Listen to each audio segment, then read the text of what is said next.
Metropolitan Council. Today is Wednesday, October 10th, and I call the meeting to order. The first order of business is the approval of the agenda. Could I have a motion to approve the agenda? So moved. Second. Any discussion? Seeing none, all those in favor say aye. Aye. Anyone opposed? The motion is adopted. Next is the approval of the minutes from our September 26th meeting. Could I have a motion to approve the minutes? So moved, Madam Chair. Thank you. Second. Any discussion? Seeing none, all those in favor say aye. Aye. Anyone opposed? That motion is also adopted. Next, we have the opportunity for the public to comment. So members of the public who wish to comment or address the council on matters not on the agenda have the opportunity to do so. And I see that we have Mark Hughes on the list. If you'd like to come up and just introduce yourself, please, and welcome.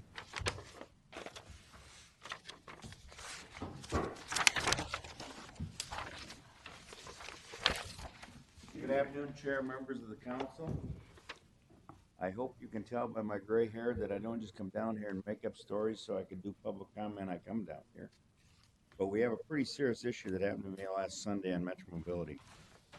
I was shopping at Barley's in Roseville, and was supposed to be 3:30 ride showed up 3 o'clock, which is fine. I was ready to go, and but he forgot to strap me down, seatbelt, tie downs, the whole works. So we're going down the street, got to Walgreens, and finally he did it. And he made the comment, you know, this is the third or fourth time I've tried to lose my job with you. His name is Sam Halpin. We had this discussion before with Tim Open, First Transit, Christine Kinnan from Metro Mobility. And I think when I was up in your office chair, we might have talked about it briefly. This is one of the reasons that I wanted to see if we couldn't get Metro Mobility a bill proposed next session to get it over to the MPC so everything's under one roof. And I'm really disappointed. I'm obviously upset over the comment. And this is the third or fourth time it's happened. The driver's still on staff there, which is fine. It's not my employee.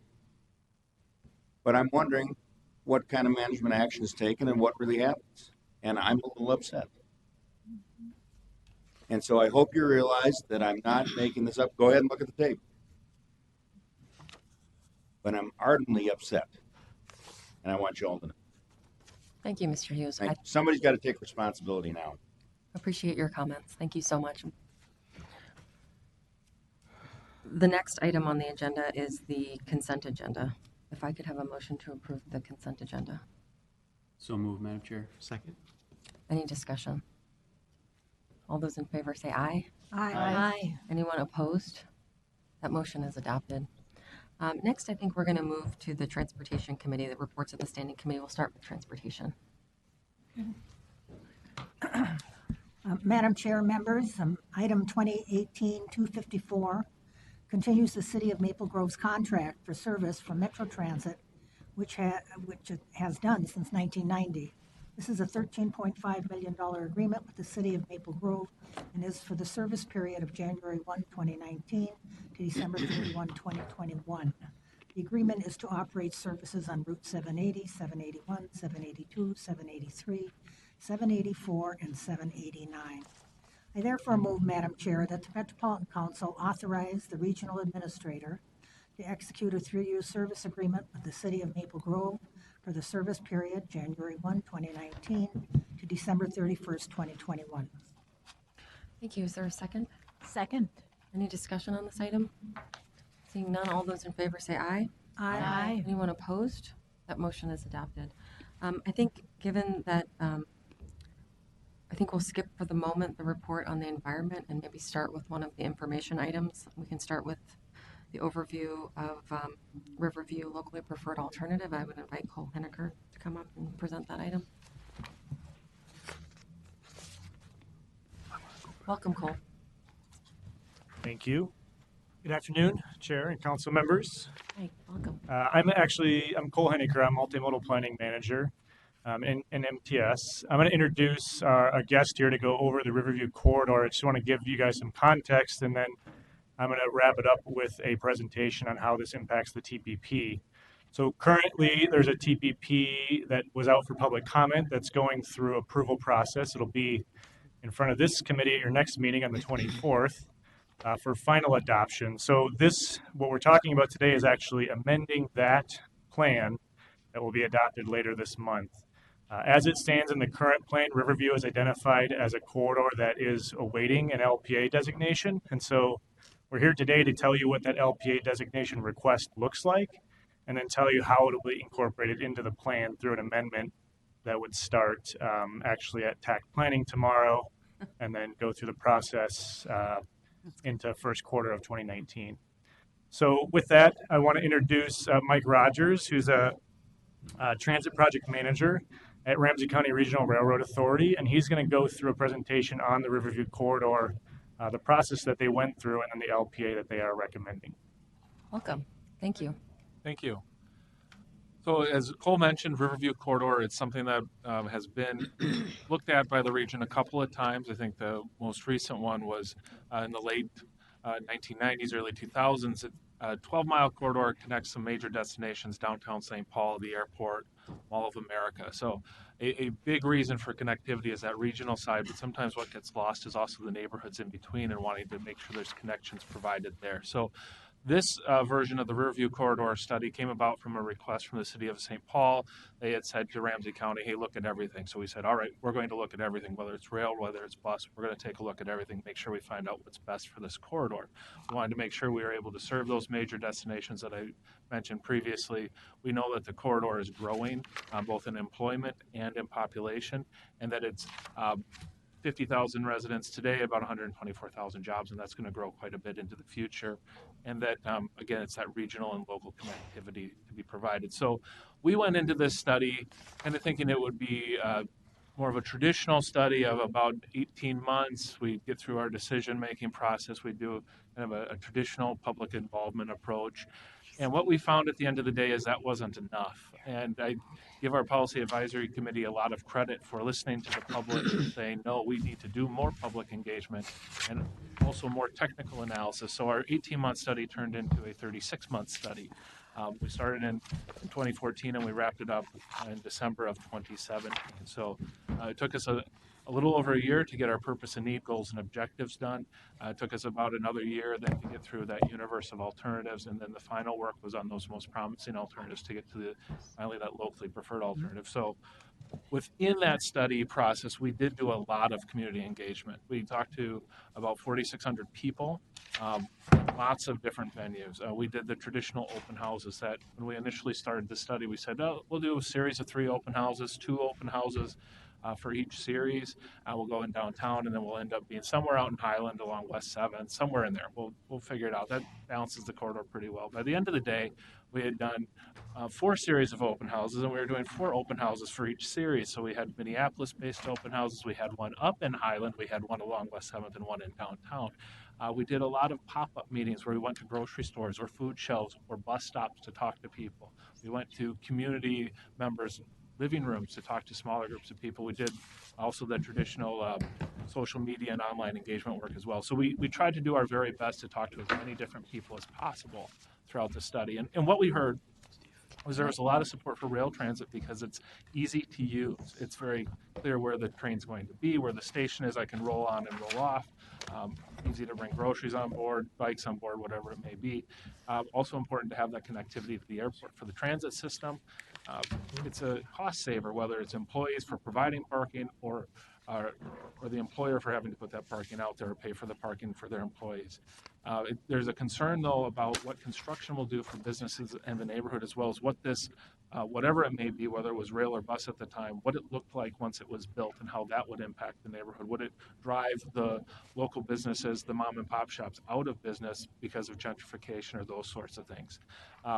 Ideas and desire to keep the Ford site in mind throughout the study, as well as an understanding that Ford really needed some type of service looked at as that be developed.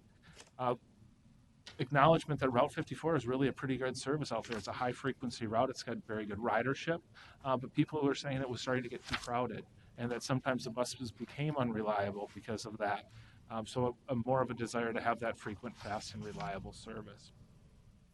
The community input really did shape the purpose and need. It helped with the goals and objectives, identified where we should and shouldn't go with our routes, what types of vehicles made the most sense, where those station locations really started to make sense. And then identifying a lot of the challenges and opportunities. With West 7th, it's a very old neighborhood in St. Paul. A lot of people have been there for a number of years. They have a very strong attachment to that neighborhood. Highland does as well. And so they had a lot of history that was able to help us understand pros and cons of some of the alignments as well as choices that we had.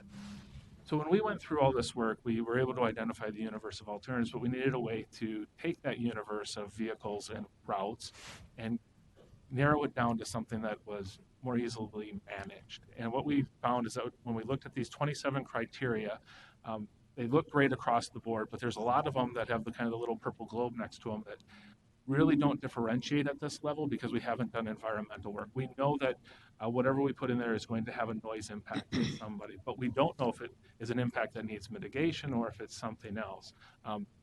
We know that there's going to be right-of-way impacts or parking impacts, but we don't know the level of them. We just kind of have an idea that there will be an impact and it needs more work to figure out what it is, and that happens within environmental work. However, things like capital cost, operating cost, ridership, we know the federal government, through the Federal Transit Administration, really cares about those things to help figure out the project rating.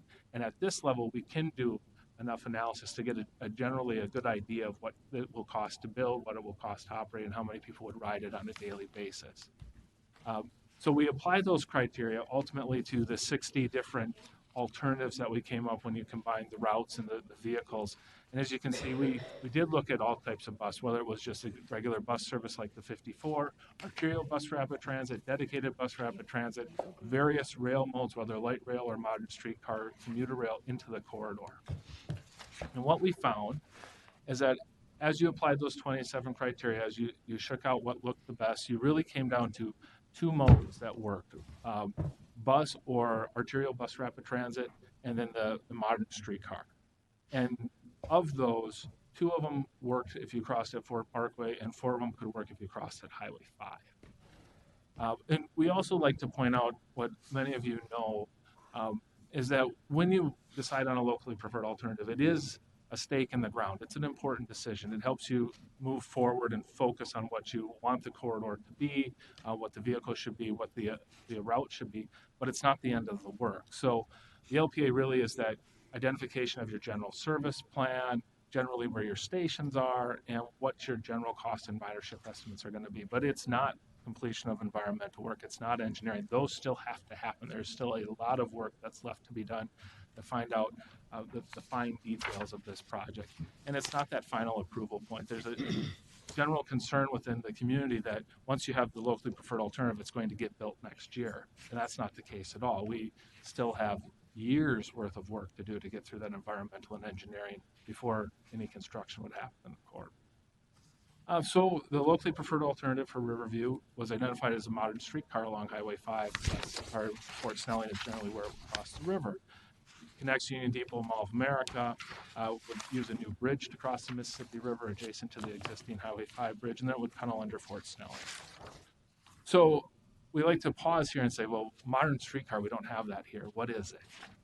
We had a lot of questions about this as part of both public engagement and our policy committees and our technical committees. And here's just 4 pictures of modern streetcar. The Detroit, Seattle, Portland systems are generally a modern streetcar builder, whereas Atlanta is built by Siemens, which builds our light rail vehicles that we have on Green Line. So that Atlanta vehicle is underneath is like a light rail vehicle we have, but just shorter than one of our light rail vehicles. So in general, modern streetcars tend to be about 80 feet long and the same width as a light rail vehicle. So there's the opportunity to be able to use infrastructure that's in place today on our light rail system. What they tend to do differently than light rail, particularly in this region, is they run in mixed traffic or shared use lanes. They don't have raised track like say we do in downtown St. Paul.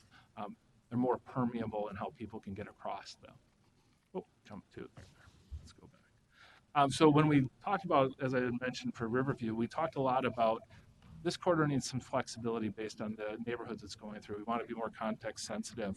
We know that there's areas where this project would be better served being in a dedicated corridor, and we know there's areas where it would be better served by being in shared use lanes. So when we did our analysis, we had to assume what you're seeing on the map. So generally from where we would start the project at Union Depot to Central Station. We'd be on Green Line track, so it's dedicated. After we would leave Green Line track, use 5th and 6th Street, then West 7th to Randolph.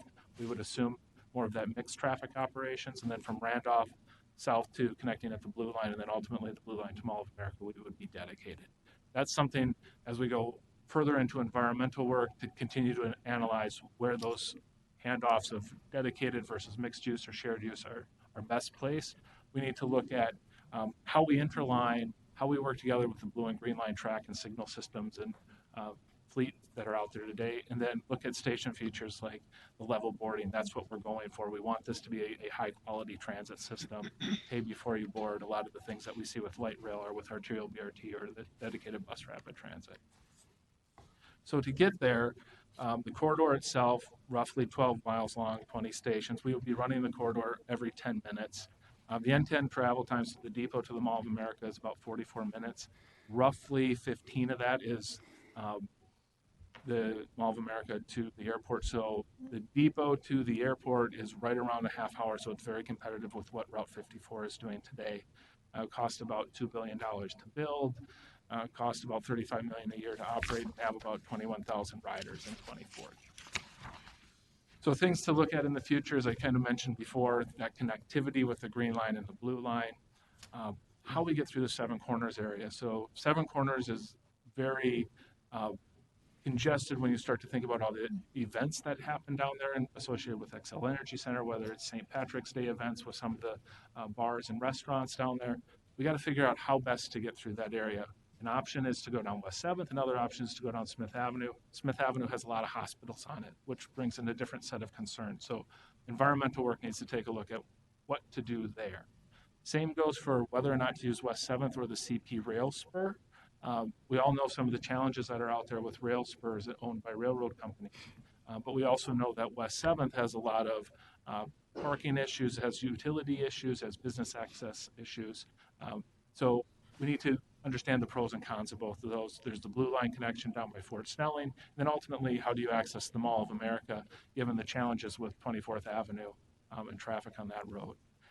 Operating environment, as I mentioned, whether dedicated or shared, where that should be. And then ultimately, do you put it on the side of the road or in the middle of the road? And that probably changes based on the environment that it's in along different segments of the corridor. So streetcar addressed the purpose and need for the corridor. As I mentioned before, this corridor is growing, both from population and employment. You can see the numbers. It is a solid corridor for growth.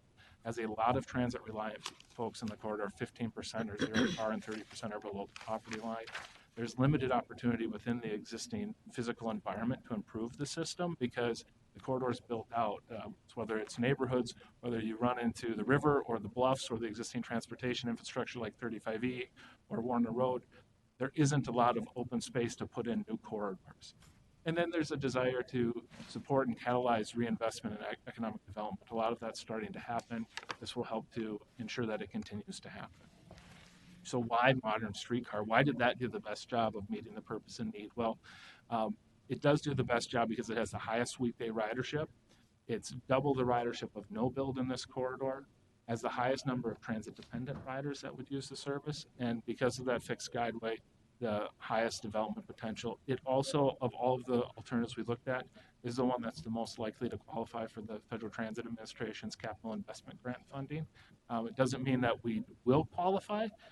We didn't have all the environmental analysis done to do a full rating. That would happen in the next phase, but it means out of the work we did, we think we have a good shot at qualifying for it. So as I mentioned, some of those other considerations going forward, the routing, how you interact with the railroads, how you cross the river.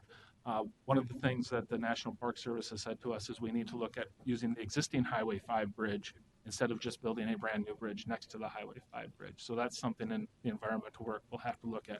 We'll have to fully engage the tribes and other cultural resources along this corridor to make sure that everybody is engaged as we move this project forward. Could you pause for a second and tell me a little bit about the engagement with the tribal communities to date? Yeah, so the engagement to date is we have sent out a number of notices of some meetings going on, as well as working through historic Fort Snelling to say this is what's going on. We haven't had a lot of good communication in response to it, more of, okay, thanks, we got the notice, but outside of that, we haven't gotten anything. We are prior to the next phase of work, working through Congresswoman McCollum to get another letter out to all of the tribes to say this project is ongoing. We would like you to be part of the engagement on this project. Please be aware that the Met Council is moving the project through the transportation policy plan process, and there is a public comment period associated with that. We would like you to be able to comment on initially as well as continue to work forward. We have talked to the Federal Transit Administration. They would be the lead for tribal contact once the environmental impact statement would start. So that's really where we're at. We're trying to ramp it up to make sure they know about it before we're into the environmental work. So it's a constant effort. But so for the selection of the LPA that would consider a river crossing and also engagement at Port Snelling, the engagement thus far has been mostly staff to staff communications via letters. Is that It's been, via letters. Can you also go back and describe a little bit of the community engagement overall? You had said that there were about 42 or 4,600 people that you guys communicated with. Do you have any kind of breakdowns on the specific targeting of either minority or ethnic communities along the corridor? We did as broad a brush as we could. So we tried to use Facebook to get it to as many people as possible, which gets one segment. And then we would go to the grocery stores along the corridor to try and get to another segment of the population. We would go to food shelves along the corridor to get to a different segment of the population. We went to bus stops to talk to bus riders to get that segment of the population. So what we tried to do was to target as many people as possible, so we didn't just focus on an open house where you tend to get one segment of the population. We tried to work through different approaches to get there. So our open houses were tended to be more the white side of the spectrum and more on the elderly side as well. Where as we worked on the other parts, we were able to get more of the minorities, particularly when we went to the bus stops and when we went to the airport and talked to people at the airport, or went to the Mall of America and talked to their employees. When we went to the grocery stores, we got a totally different demographic, which was really helpful. Okay. All right.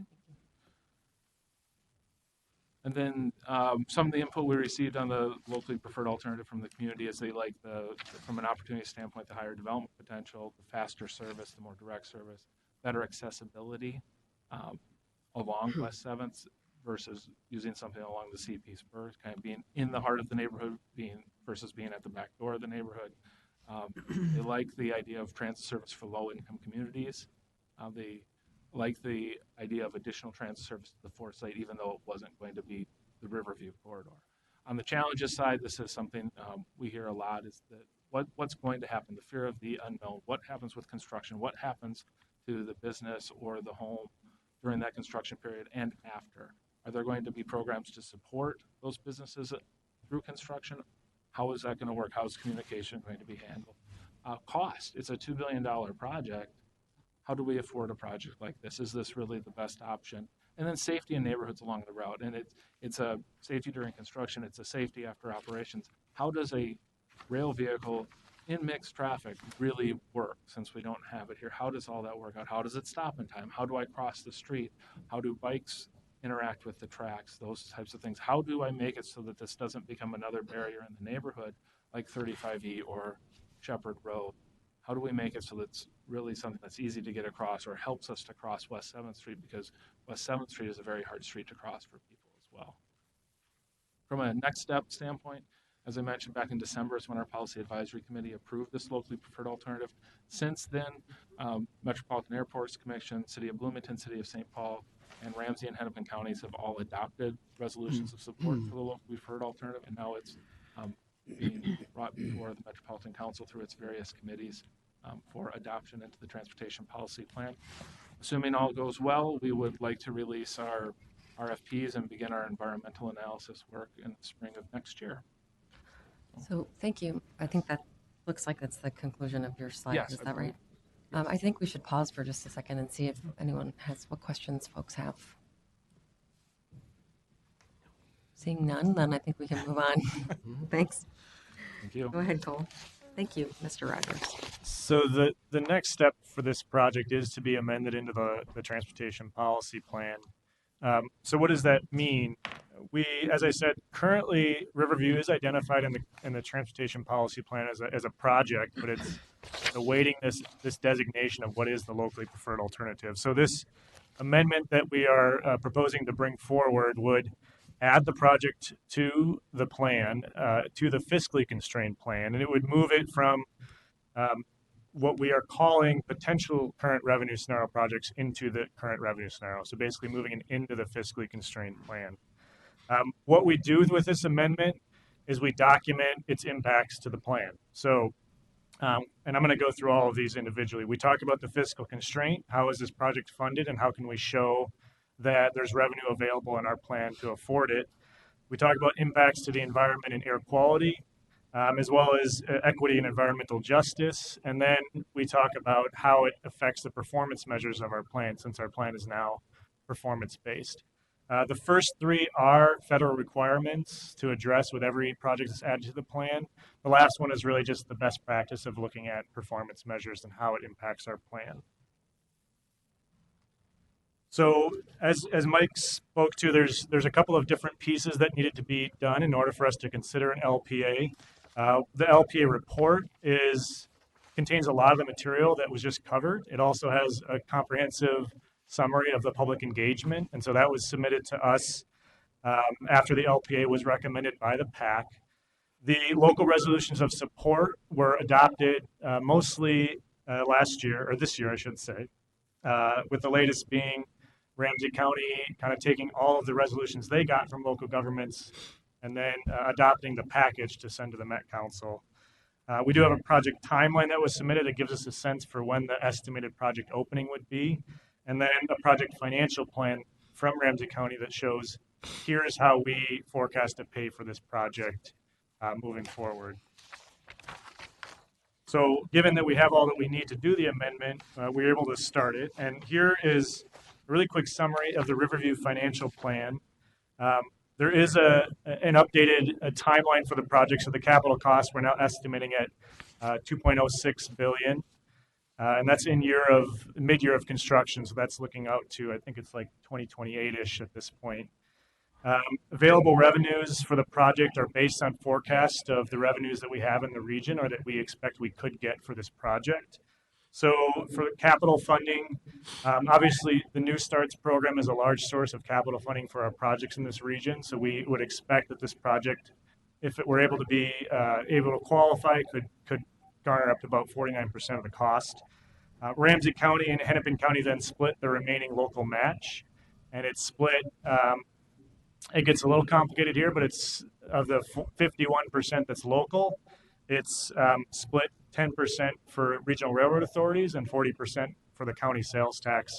And I don't know the percentages off the top of my head between the two counties, but you know, 70-30. 70-30 is 70% Ramsey County, 30% Hennepin County. So that's where you get that specific breakdown in the capital costs.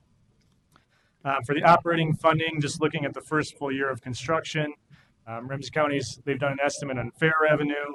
And then, again, the state share would be 35%. That's the half of the share of the net operating costs, and the remaining operating cost is split again between Hennepin and Ramsey County, 70 and 30.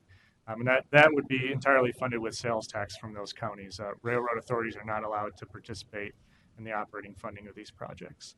And so that has all been agreed upon. I believe Hennepin County does have an agreement in place with Ramsey County and that cost sharing mechanism. And so we were able to show the revenues are available at this level for each county to pay for these projects, for this project. That's a lot to take. Any questions on this slide? I know it's a lot to take.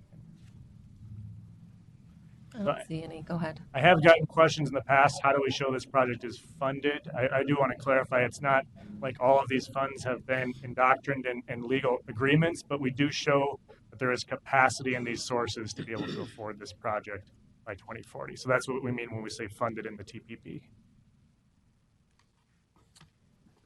Go ahead. Member Dorfman. Question. So let me just make sure. Call. So you said that the county rail authorities can't contribute funding But even if the LPA ends up, which is likely to do, sharing the light rail, the green line, blue line trackage? The, Madam Chair, if I can respond to that, there was a I believe, recent law passed that prohibits regional railroad authorities from spending operating dollars on light rail transit lines. Okay. Oh, you're talking about. So they can contribute to the capital, Okay. but not. But not the operating, right. Anything else? Any other questions? So in terms of the impacts of the plan, I pretty much just covered the finance impacts of the plan. A number of the revenues that will pay for this project are actually going to be new revenues. We wouldn't have acknowledged New Starts funding, for example, that was available for this project previously. So there's some revenue being added to the plan, and there's some revenue that was existed in the plan, like sales tax projections that we're just allocating from a basic pot into this project. As far as air quality goes, the region is projected to be in conformance, and so we're actually in a limited maintenance plan right now. We have to do very little to show that we are going to be in conformance, and so the analysis here is actually really simple. We can kind of just say new projects will certainly not put us into a maintenance standard. So good news, things are getting a lot easier on the air quality side for us. Environment and equity and environmental justice, there are slight increases based on adding this project to our plan, and accessibility for all people, but also including people of color. Relatively similar levels of accessibility added to the regional model based on adding this project to the plan. So good info to add accessibility based on this project. And in terms of performance outcomes, you can imagine in an entire region, there aren't a whole lot of measures that are impacted in a very dramatic way, but two that we do see are a positive increase in transit ridership for the system, and then a reduction in on-road mobile emission sources, which is a direct result of adding new transit riders to the system and taking them out of cars. So those were the two most impactful outcomes that were impacted by adding this project to the plan.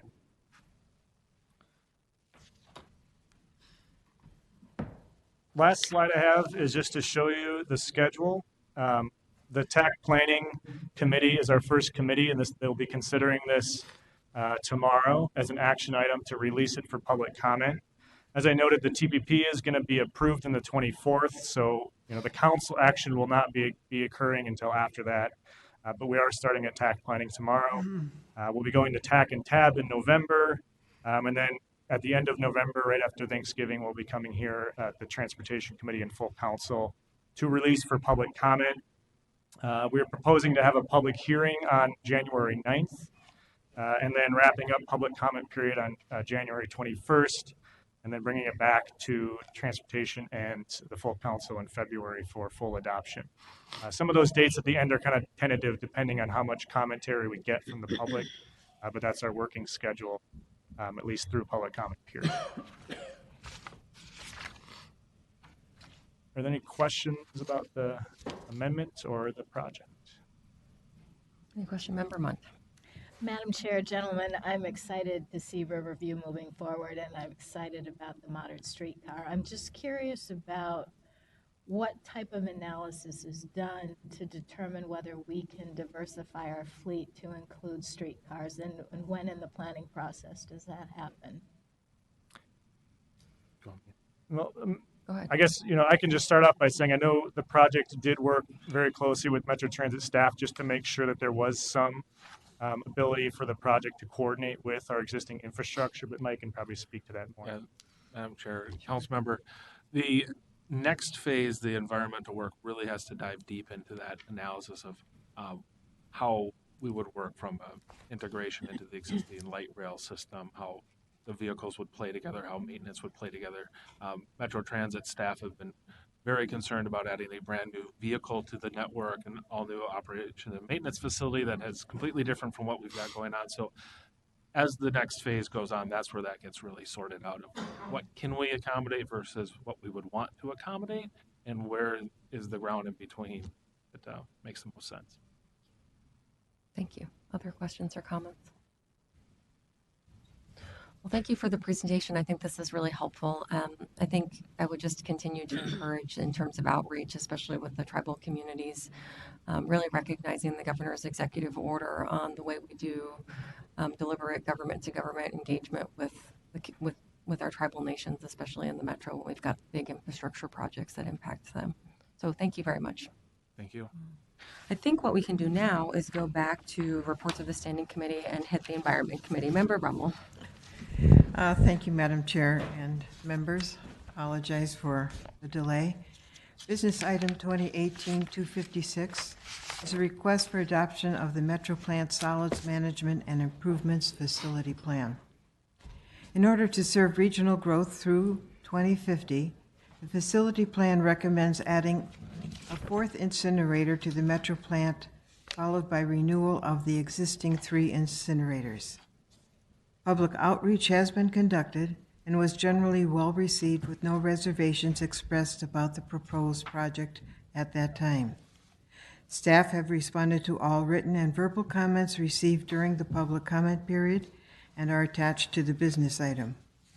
Opposition from 2 individual residents was received during the public comment period, citing cost as a primary concern or preference for land application. Alternative analysis has determined that adding a 4th incinerator is the most cost-effective and sustainable alternative to meet the region's needs. No changes are proposed for the draft facility plan based on comments received. Therefore, I move that the Metropolitan Council adopt the Metro Plant Solids Management Improvement Facility Plan, MCES Project 806210, by formal attached Council Resolution 2018-19 in the business item. Thank you. Is there a second? Second. Any discussion on this item? Seeing none, all those in favor say aye. Aye. Anyone opposed? The motion is adopted. Next, we'll move on to go back to other business and talk about the information item 2020 Census, Metropolitan Council's partnership with the Census Bureau. And welcome Todd Graham. Thank you.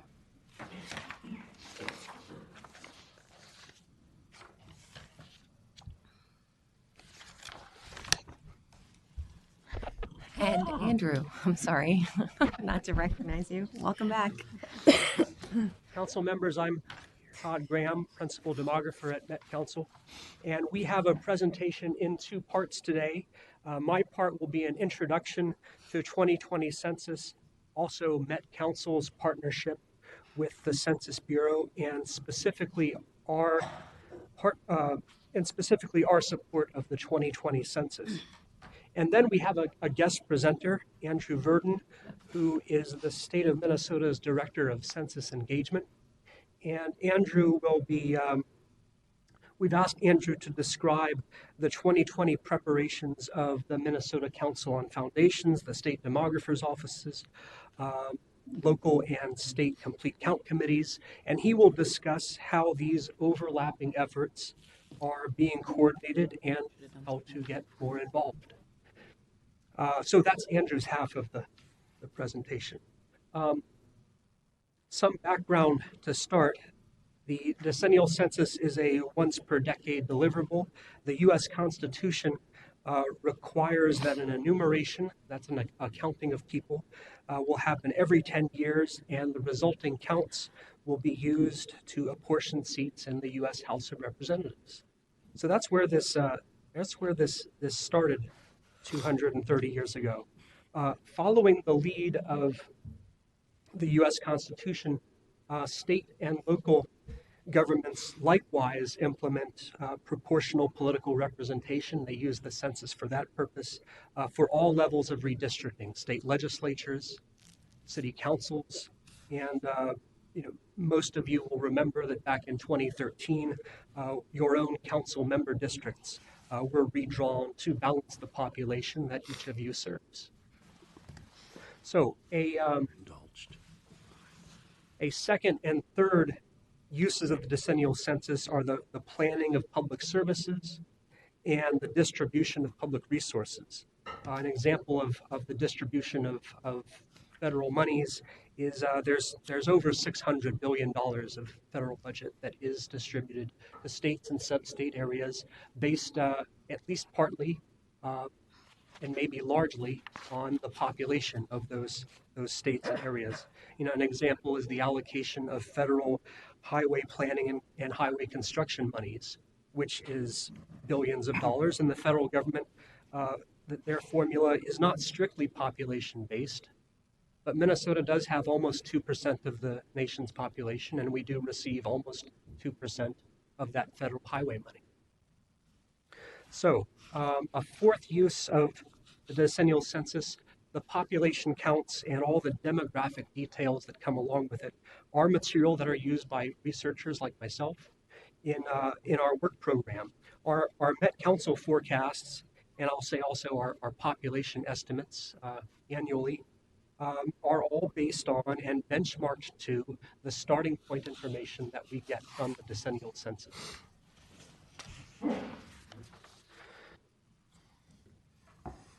Let's talk a little bit about 2020 census.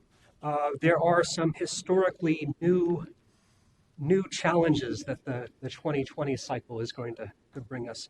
One of those is that the census is moving forward with a slate of streamlining process redesigns. One of these is the streamlining of address canvassing. Another is the streamlining of non-response field follow-up. That is the follow-up that happens when they do not get a questionnaire back from an address. They do some field follow-up. They want to use big data to determine what places are probably vacant and so do not necessarily need repeat visits.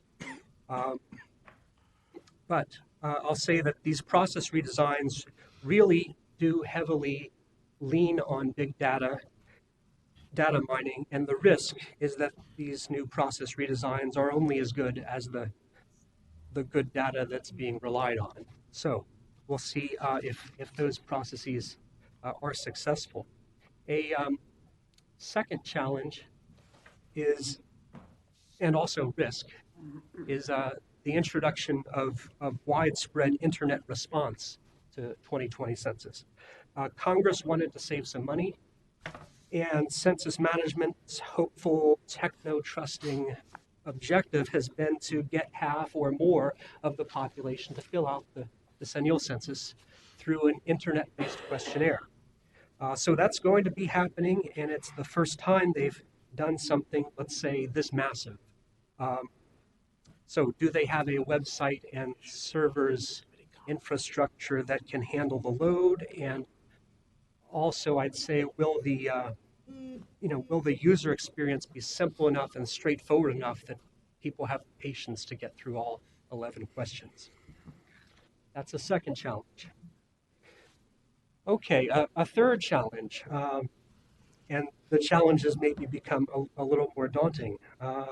Asking everyone's citizenship status is a problem because it will be perceived, the statistical and government statistics and methodology community believes it'll be a problem because it'll be perceived as an intimidating or threatening ask for personal information.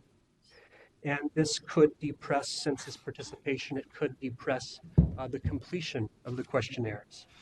In memos that came out earlier this year, the chief scientist at Census did warn that the citizenship question could incite people to not respond or to omit some household members in their response or to give false or misleading information. All of these things are really alarming to the professionals who work at the Census Bureau. Can I ask a question about that? Because if you don't respond individually, do they have the ability to gather information from your neighbors, for example? That could happen through field follow-up. I think more likely they are again wanting to lean on big data to fill in the gaps, but there could be some field follow-up. Do you have an opinion on that? I can answer that, Madam Chair. Thank you. Yes, if the respondent, if the person to whom the questionnaire is sent does not answer the form, they can ask a proxy, they can ask a neighbor, they can ask the mail person, and such. The problem there, of course, is that the information may not be accurate. It's the funny kid with glasses who lives on the first floor. I don't know what his name is, right? So that information is not as accurate or useful for any of the entities which use this information. Thank you.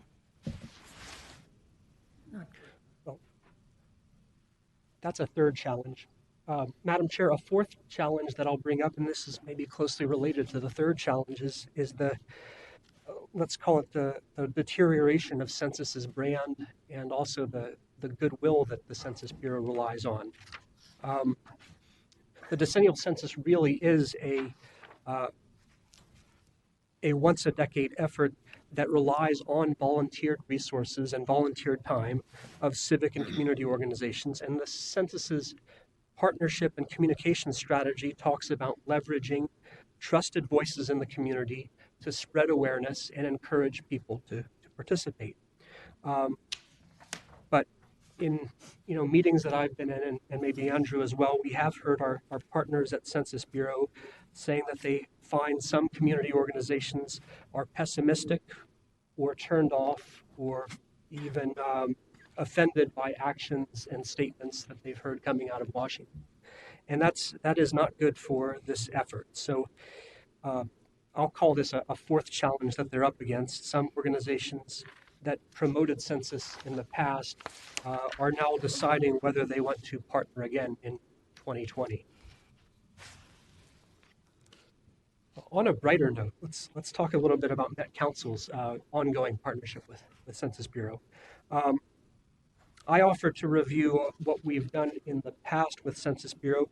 Met Council has periodically engaged with the Census Bureau to improve the spatial data that they have for our region, and our GIS operation is really unsung heroes in this.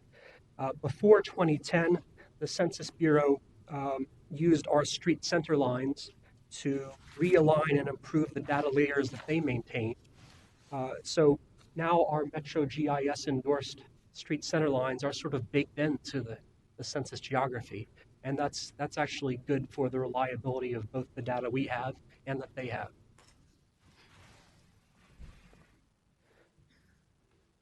Also, for the past 20 years, starting in 1999 and continuing, Met Council has been the regional agency that redraws the census tract boundaries that are used for statistical purposes.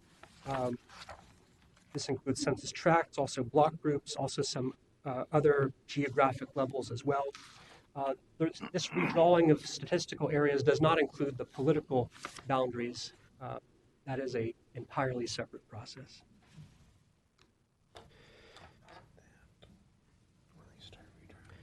Finally, over the last 20 years, Met Council has been a state data center member.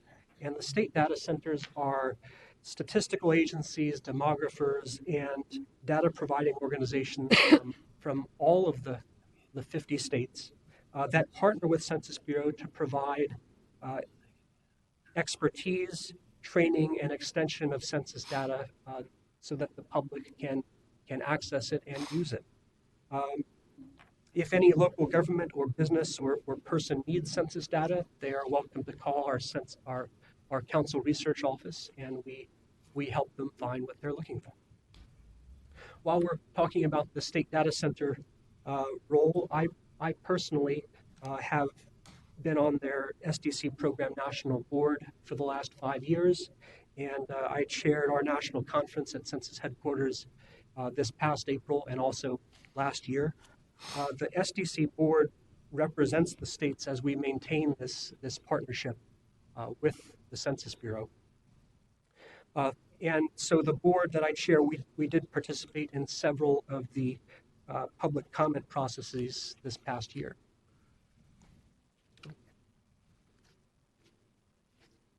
Moving into Met Council's support of the 2020 operations. We are not directly involved in local update of census addresses, but we did recruit some stragglers to this task so that all 7 of our metro counties did participate, helping the Census Bureau update its addresses list. We did make available the parcels and addresses data in our Metro GIS collection to validate or edit those census local update of census addresses. What difference does this make? On screen here, you've got an overhead look at a pair of new apartment buildings on Otto Avenue in St. Paul. This is overlooking Shepherd Road. And these were built recently, so Census Bureau did not know that these hundreds of apartments existed. But now they should. So that's a little win right there.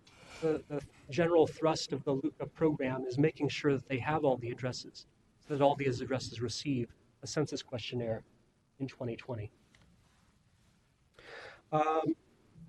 Another task we've taken on this coming winter in first quarter 2019, we will be the regional agency validating or redrawing the census tracts for the 7-county area. And this retracting work happens every 10 years. My colleague Paul Hansen in Council Research will be project managing this.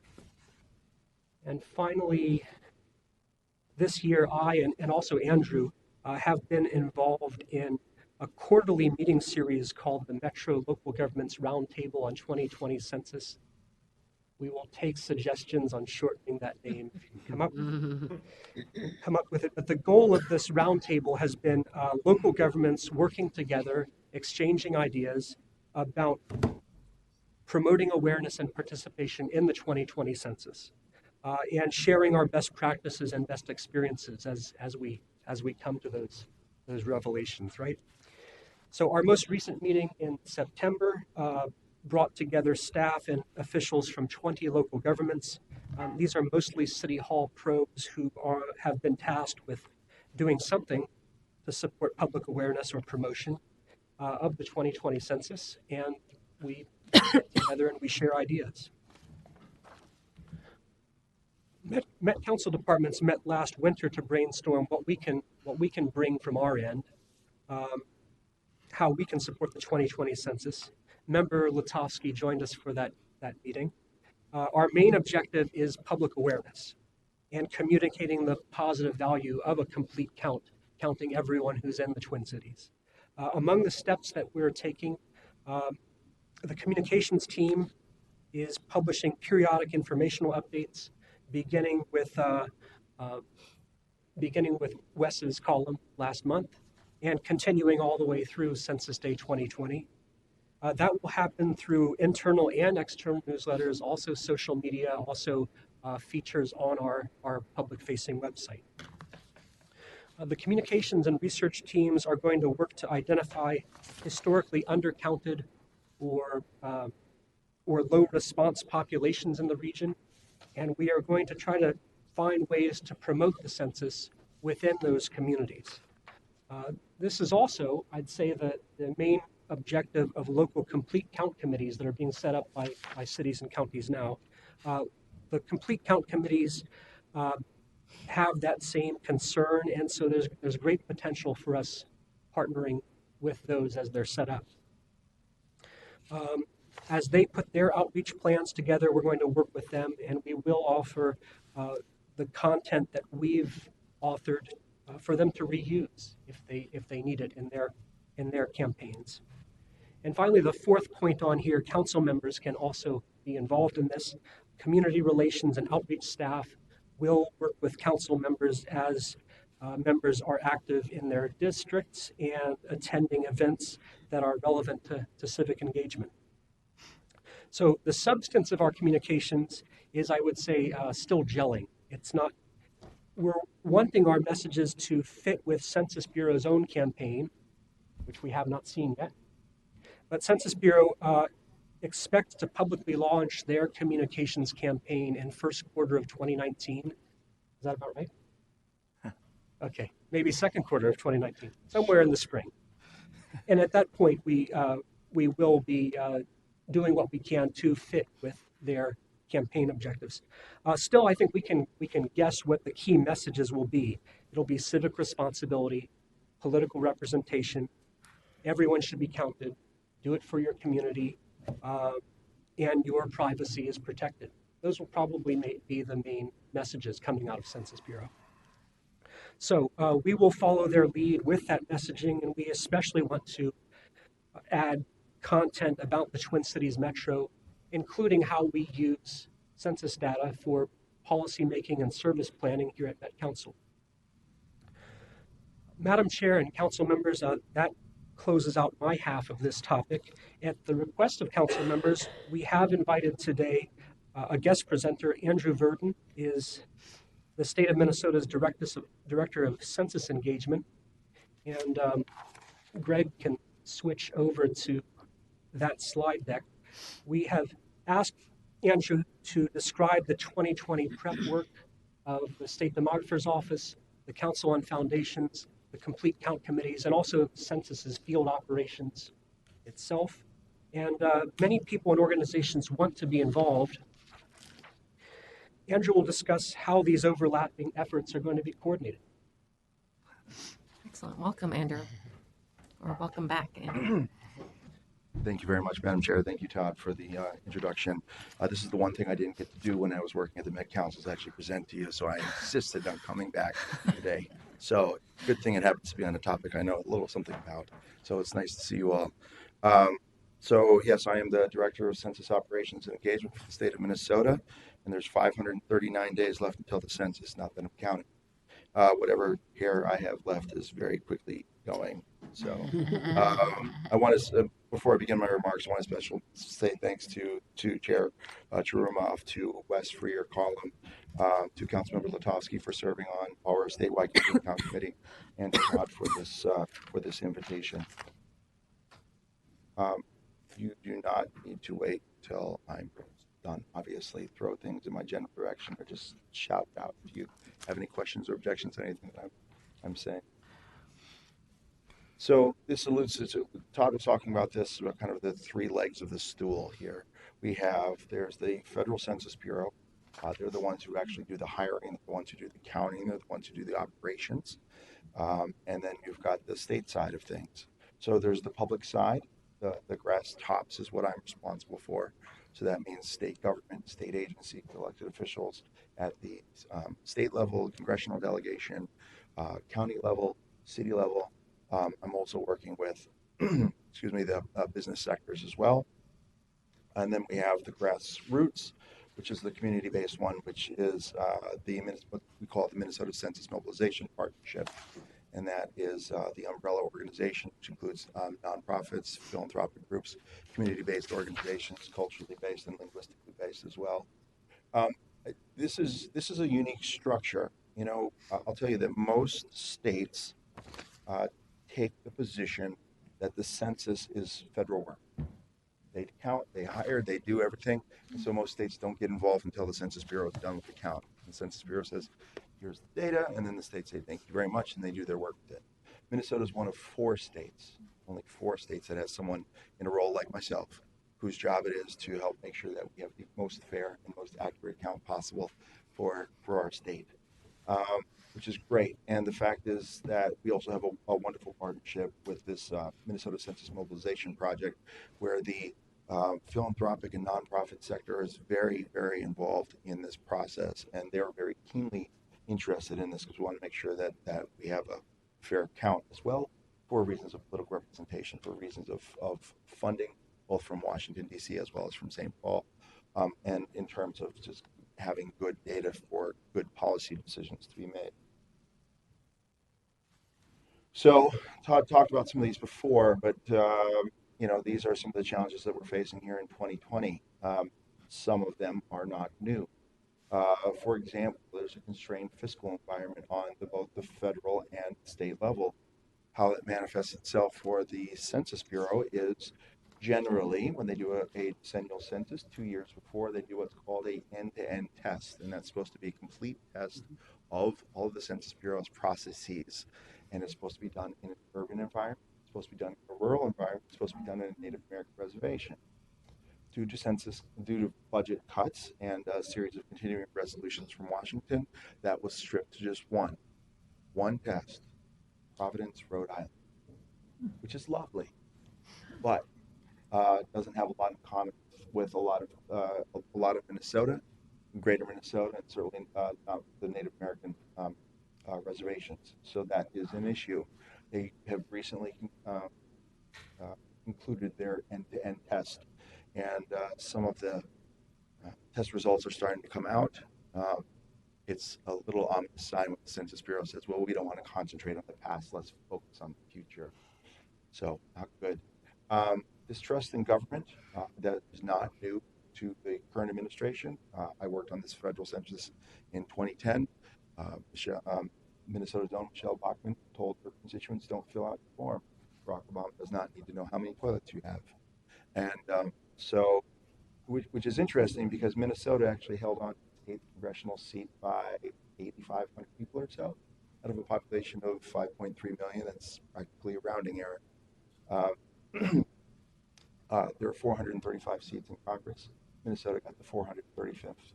If 500 fewer people had been counted, we would have 7 representatives. Minnesota has had 8 or more for over 100 years. So I think that's important. Minnesota, like the country as a whole, has an increasingly diverse population, which creates some other challenges in terms of communication and trust and such. We also have a highly mobile population, and many people are living in informal, complex living arrangements. It might not just be a husband and wife who live together. It might be a bunch of college bros who are living together post-college. And so in that situation, they get that census form, which of the residents in that house feels the responsibility to say, don't worry, guys, I got this, right? I was there. So Todd talked about this already. So these are essentially the 4 phases. Establishing where to count is the LUCA, which Todd discussed before. Motivating people to respond, which is going to be our task in 2019.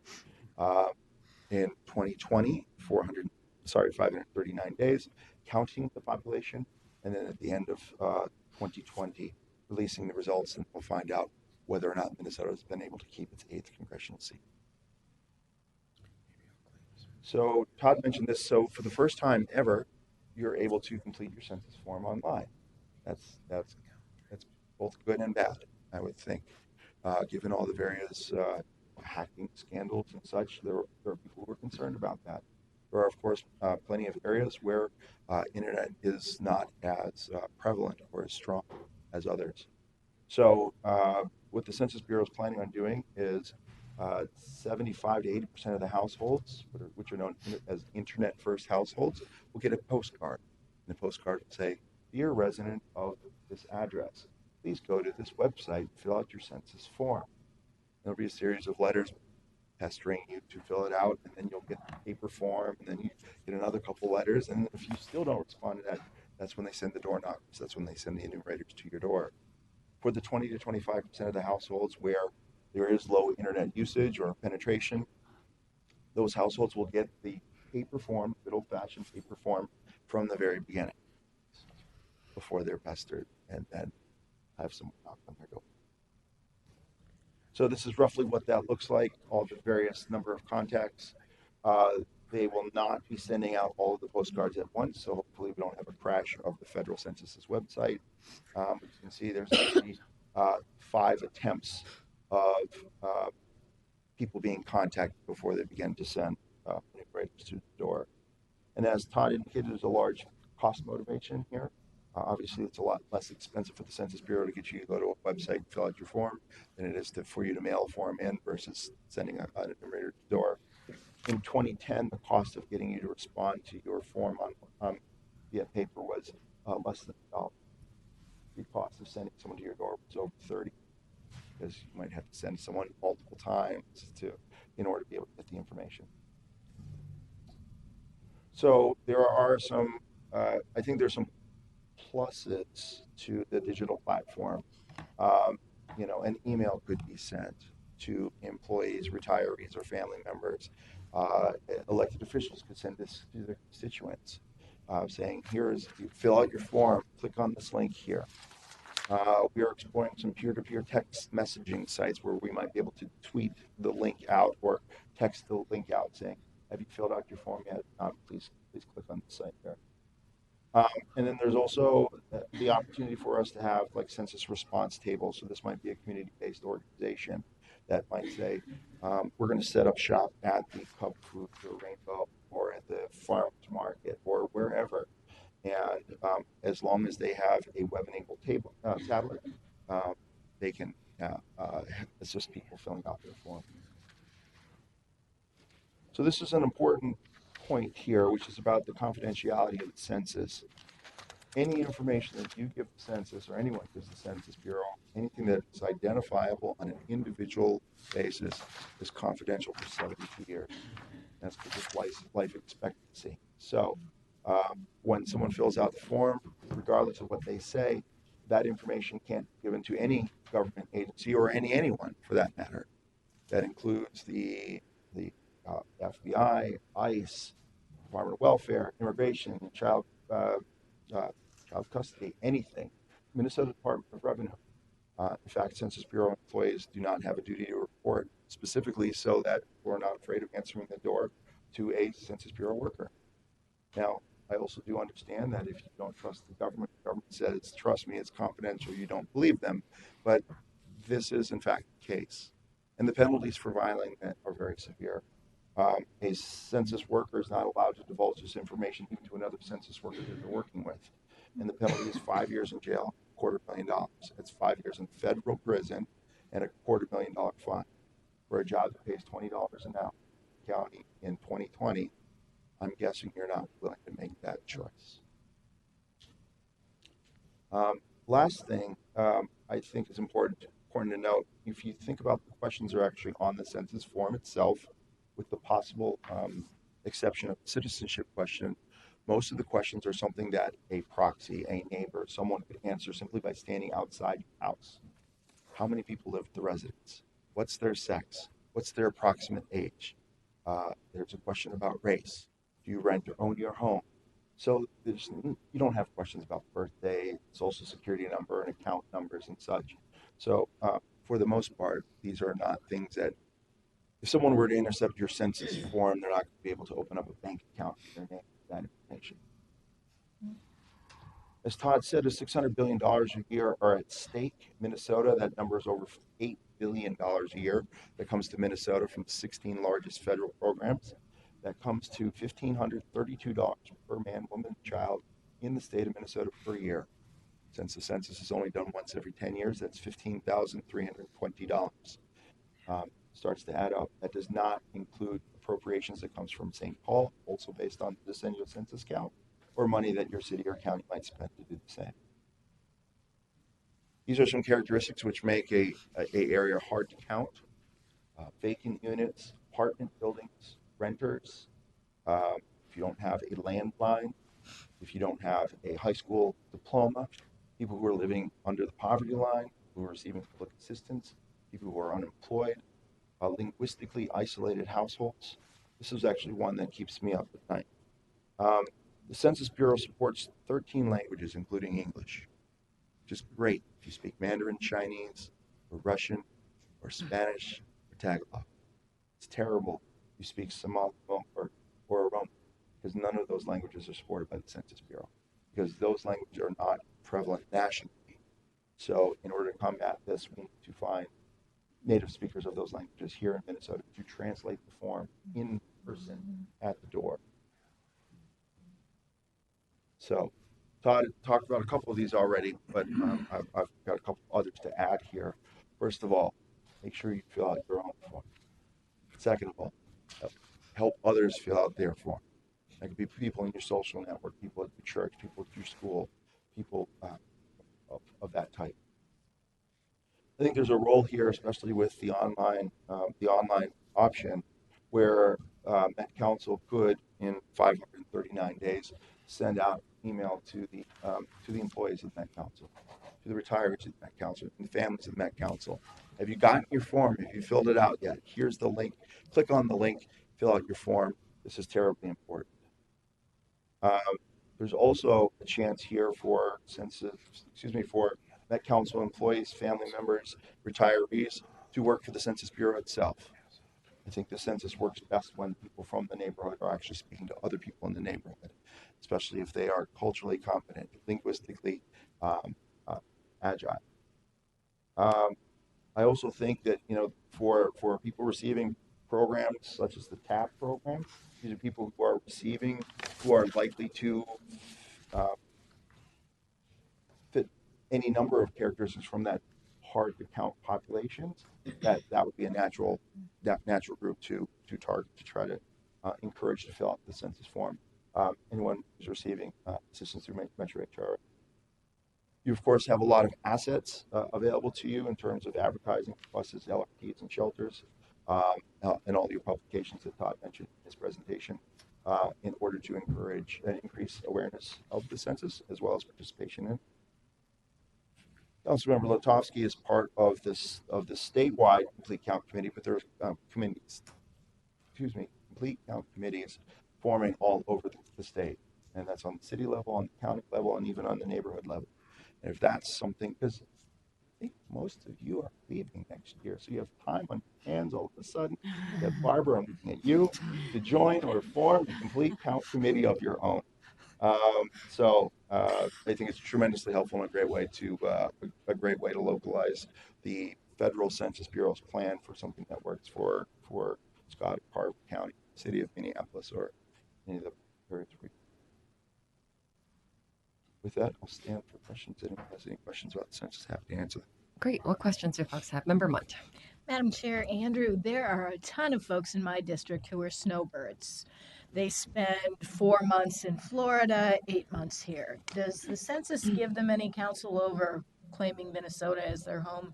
They don't. In fact, snowbirds are a huge problem for us here in Minnesota, because the census form itself is not forwardable mail. So if they live in your district, if they happen to be in wherever, Sarasota, Florida, on April 1st, their condo, wherever they are, they'll find a form there. And if when they get that form, they say, yep, Sarasota, Florida, that means that Sarasota, Florida gets the money from the feds for all 10 years. And they also get the political representation, and your district is missing. So the good news is the state of Minnesota is under no obligation to have a hands-off approach with our snowbirds, nor does Hennepin County, nor does the city of Minnetonka, for example. And it's incumbent on them to tell their snowbirds, please make sure you fill out your form and say that you're from Minnesota. Now, some snowbirds will say, well, legally I'm a resident of Florida because I don't want to pay Minnesota state income taxes. So I live in Florida for 6 months and 1 day, trying to convince them that yes, as far as the IRS is concerned, you're a Floridian. But when you fill out your census form, you cheer for the Twins or you cheer for the Tampa Bay Devil Rays, right? Are you a Vikings fan or do you like the Miami Dolphins, right? So keeping that in mind, if we can get our snowbirds to fill out their forms to say that I'm Minnesota, and knowing that someone says, well, I don't want to fill it out because the IRS will find out. Actually, they won't, not for 72 years. And so after which point, probably won't care. I'm not encouraging anyone to lie on their census form, saying, look in your heart. Are you a Minnesotan or not? Great. Member Dorfman. Thank you, Madam Chair. So, Andrew, as you well know, one of the populations that's difficult to cut are people experiencing homelessness with no permanent address. And I have a question. So, the federal government every 3 years, federal government mandates communities to do a homeless count, and that's being done in a couple weeks here. Is that data ever shared with the Census Bureau in terms of supporting the count, or? No. Huh. No. Fortunately, it's a separate operation. And Councilmember Dorfman, the fact is, people experiencing homelessness are a huge challenge for the census. They have a operation known as group quarters, where they'll go to, say, Curry Avenue, Minneapolis, and say, okay, who was here on April 1st? And all the census workers who work for the Census Bureau have the option on Census Day itself, on April 1st, to don a reflective vest and walk around and looking for people who are experiencing homelessness. So whether they're sleeping in Loring Park or underneath the Lake Street Bridge, or now the growing Hiawatha encampment, to go and try to count as many people there as well. But it's a huge challenge. I've heard some cities and some organizations talking about, but might there be a way we could do some sort of like community potluck or some sort of event where we might be able to get more people there? And since there's now this digital version, could St. Stephen's outreach worker, could anyone serving any of these populations say, since you're here, let's fill this out. You don't have a fixed address, great, let's just fill this out. You don't actually need an address in order to fill out a census form. If the address is by the dandelion statue in Loring Park, great, that's your address, and that would be part of the permanent record. Well, and then, Madam Chair, if I could just follow up, so since you mentioned it, because I know for the Wilder study every 3 years on homelessness, they give incentives to people to fill that out. Does the Census Bureau have any incentives? Unfortunately, for no. Folks that are, okay. Unfortunately, no. However, the city of Minneapolis, for example, or the city of St. Paul might say, there, for example, I've heard that the cities are talking about, might there be a way we can offer work to people, even if they can't work for the Census Bureau itself, but we could give them a job doing outreach or door knocking of their own. We can go to particular neighborhoods which are likely to be uncounted. So that might be another way.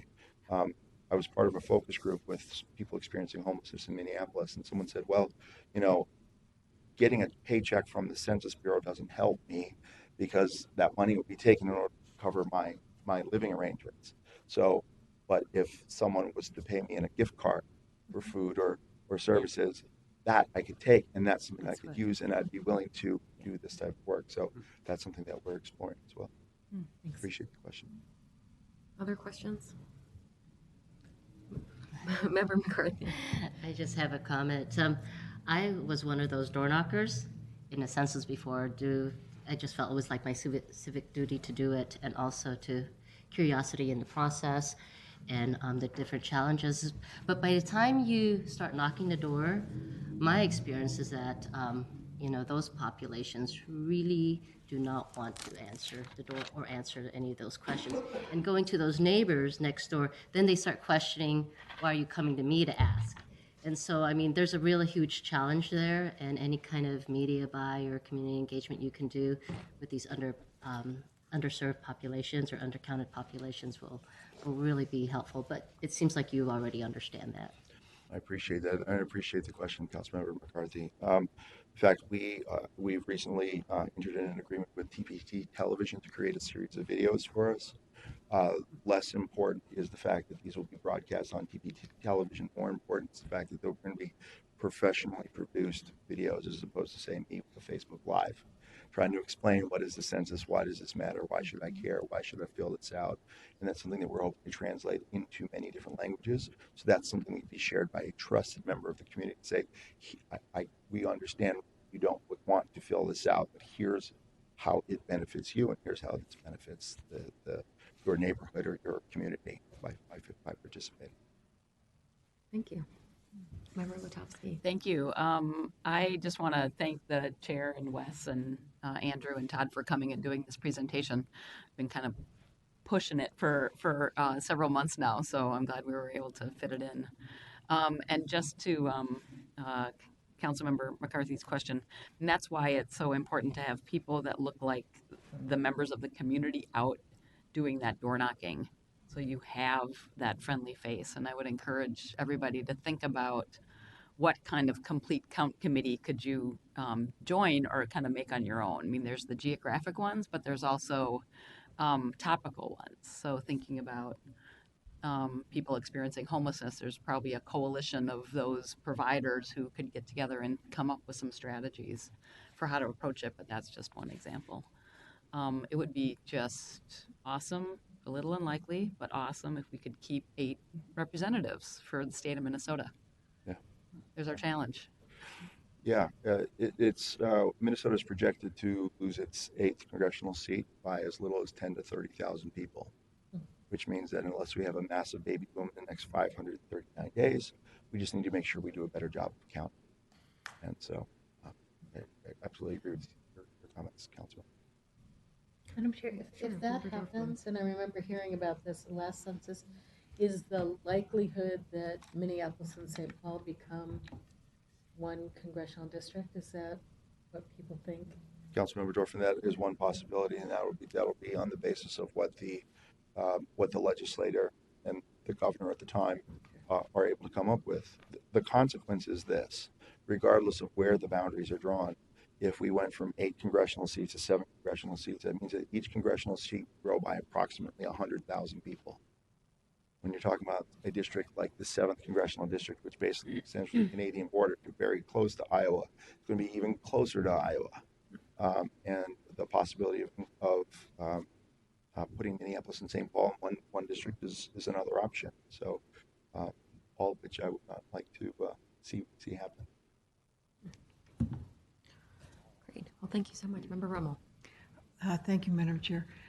Andrew, what happens in terms of college students or kids that are away, but do they fill out their own, or do the parents fill out for them? How does that work? That's an excellent question, Councilmember Rummel.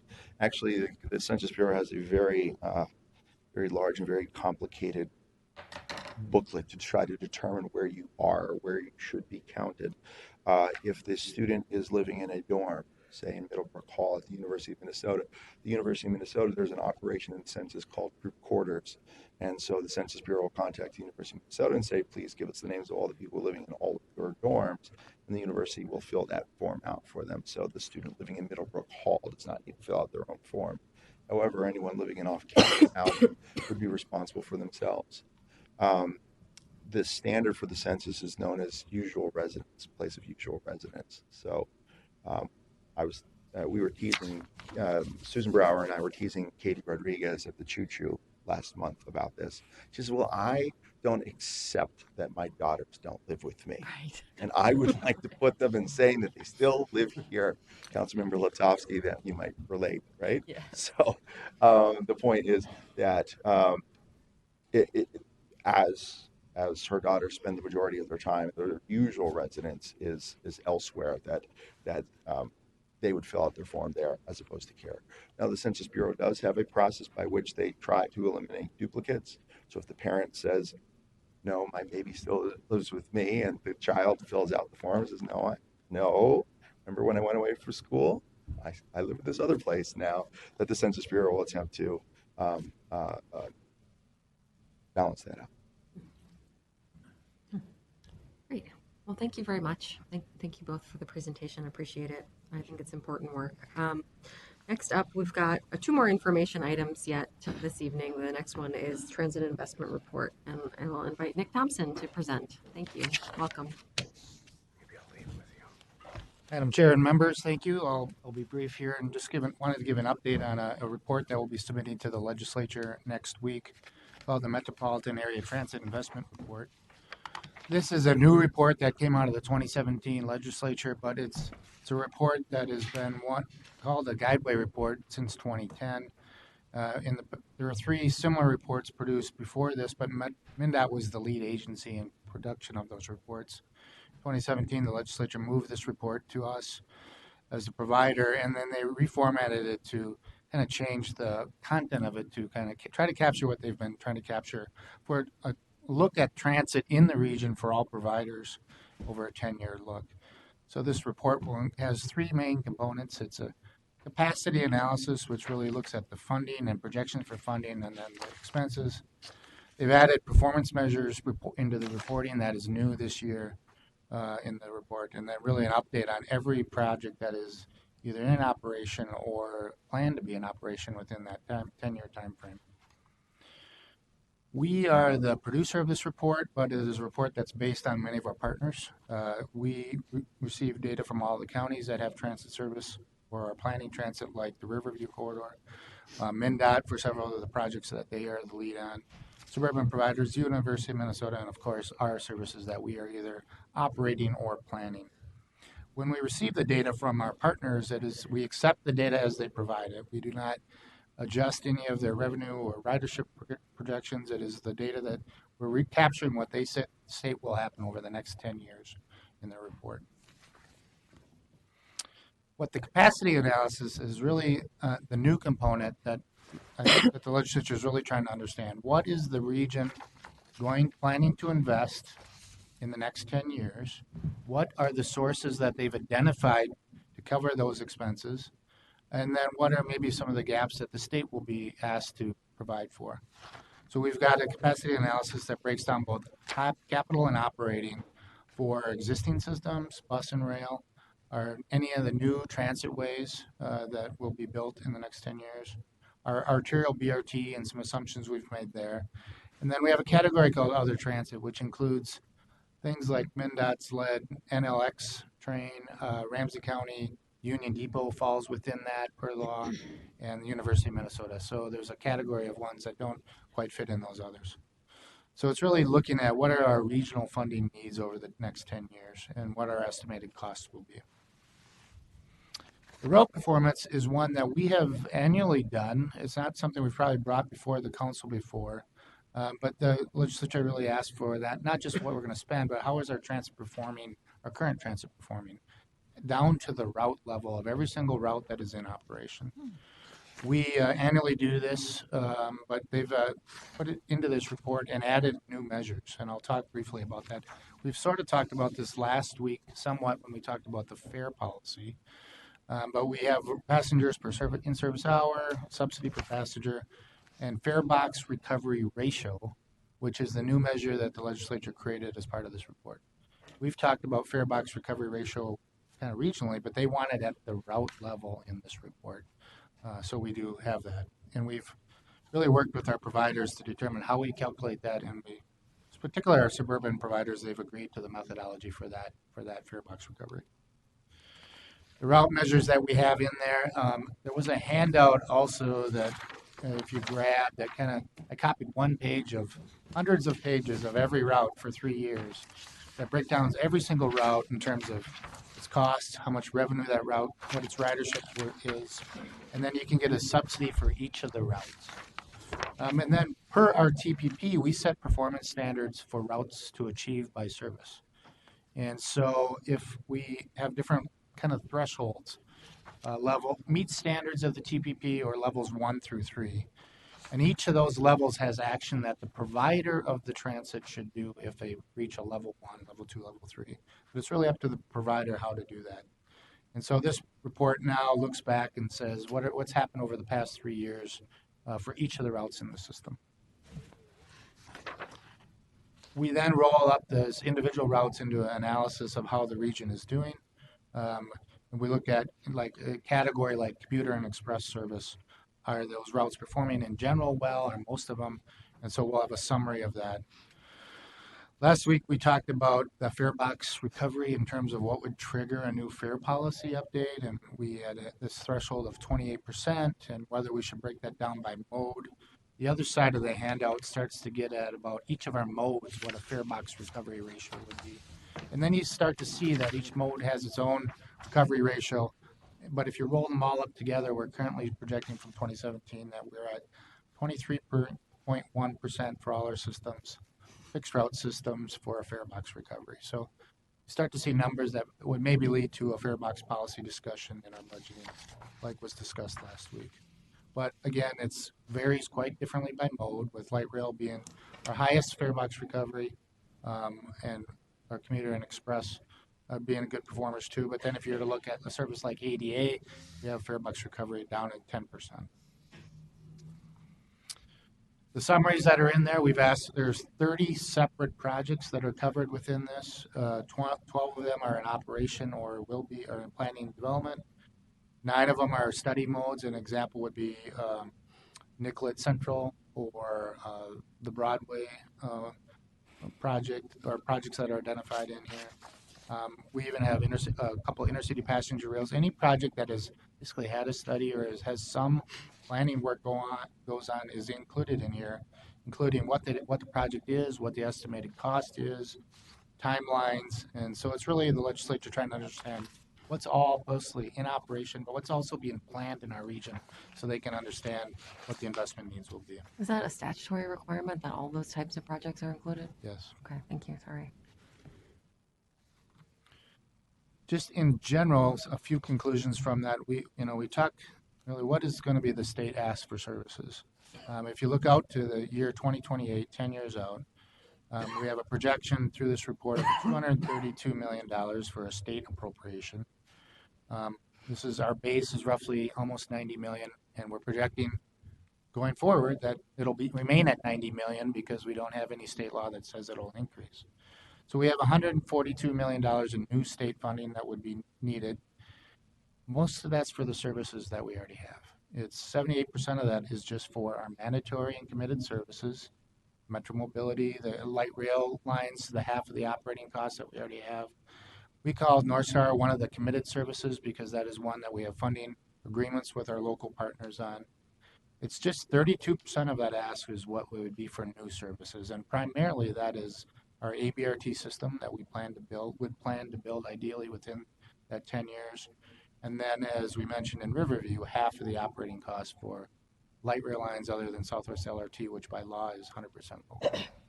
So generally, if you project forward, it's really about the state ask is going to be about mostly for the services we already provide today, but just the fact that they're growing, particularly in services like Metro Mobility.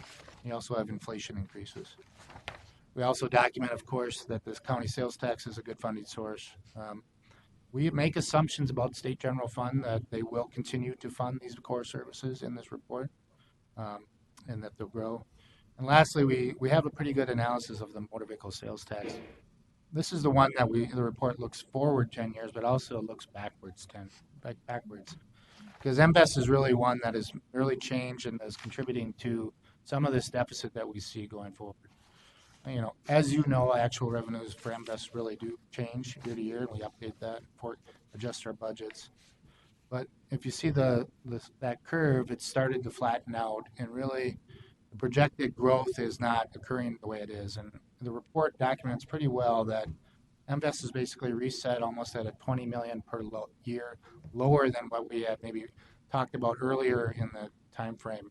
And going forward, that's 20 million a year contributed to that structural deficit that we have. And so the report kind of gets into a documentation of that and what the source of that is. So the report will be completed on Monday and submitted to the legislature, to the chairs of the transportation committees. And then we'll share it with our partners that contributed to it. And we expect, or we're required by law to update this every 2 years. But this is, I think, a report that we'll find useful and that will continue to keep the data up to date on an annual basis so that each 2 years it's a fairly easy report to produce. Great. What questions do folks have? Member Munt. Madam Chair, Nick, just a comment. Whenever this report comes out, I'm always nervous about how the legislature will use it. Mm-hmm. And there needs to be some education that goes along with that, because I recall working here when the legislature demanded that we cut every route that didn't recover 15% at the fare box. And in essence, what was happening is any new route that the legislature itself had demanded in a suburban area was what we were cutting. And we were cutting it before that route even had a year to build a ridership and succeed. So they were really cutting off their nose to spite their face. And I hope that if they take this study down that path again, that we're able to educate them about the choices that they're really choosing to make. Madam Chair, members, we agree, and our partners in this are concerned about that also. So for every route, we have the ones that are deemed not necessarily performing, we have a reason for its status. And a lot of times it might be coverage for a certain area, or it's connecting to a key express route. But all the providers, the council included, that when they do have a route that is performing and not meeting some other need, they are removing that route from service. I think there's a good history of that. And transit has many purposes, and fare box recovery is just one of the performance measures that needs to be considered when you're evaluating at the route level. Great. Other comments? Member Wolf, sorry, I didn't see your hand. Thank you, Madam Chair. For those of us that are geeky enough to want to read the whole thing, can you send out a link when it's done? Madam Chair, absolutely. It's 200 pages, and we can give you spreadsheets also if you'd like those too. Great. Any other comments? Seeing none, thank you very much. This is helpful. Then finally, last but not least, we'll welcome Mary Bogie to tell us a little bit about the 2019 capital program. Welcome, Mary. Thank you, Madam Chair, and what a more exciting way to end a long talk about our capital program. Right, Lisa? Because Lisa says budget presentations are a little bit dry sometimes, and we'll try not to make it that way and to move through it pretty quickly given our timing here. So I'm just going to start with talking about the capital program as a whole, and then I'm going to get out of the way and let the divisions talk about their stories related to their capital program. So as you know, we have already adopted our operating budget. You adopted a preliminary budget back in August, and now we are moving forward with our capital program, and we'll ask you on October 24th to adopt a unified budget that includes both our operating budget and our capital program. Our capital program is a little bit different than our operating budget in that it's more of a living document. So we change the capital program through our amendment process. So projects get into the capital program by amendment, projects get closed off of the capital program by amendment, projects get moved between authorize and plan through a capital budget amendment. So it's kind of that living document, and at any point in time, things move around in that program. So the capital program, the authorized capital program, that's the portion of that capital program that we have funding secured for, and you, the council, have said it's okay to start spending on those projects. Then we have our planned projects. We have a 6-year capital plan, and the projects in the plan, we've identified funding, and it's the typical funding that we might see, whether it be federal or bonding or local funding, but we haven't secured that funding necessarily. So it's in the plan until we've secured that funding. And then the third part of the capital program is our capital budget or our annual spending plan. And that's the portion of the authorized capital program that we expect to spend in 2019. So this is the whole cloth look at our capital program. It's a $7.6 billion program, broken down by uses by department, uses by category, expand, improve, preserve, and then our sources of funding for the capital program. We break out the transit ways as a separate item on here because it's such a big part of our capital program. But for those transit way expansion projects, if we look at that middle chart, we'd be about 70% preserved in our capital program. And so the transit ways kind of really make that expansion look much larger than it would for our normal circumstances. So just kind of a heads up on that.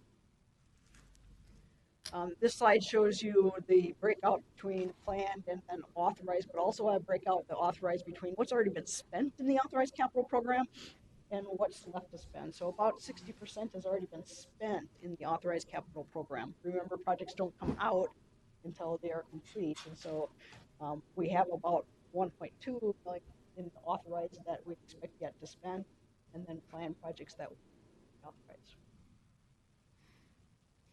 So just taking a look then at that future spending, so the portion of the authorized capital program that has yet to spend and that is in the future into the plan, 1.2 billion is expected to be spent in the authorized capital program, and it breaks down by division in this way. And remember, that was our projects that you authorized to continue, or phases of projects that you authorized spending on versus those that are planned and move to authorize when we secured their funding.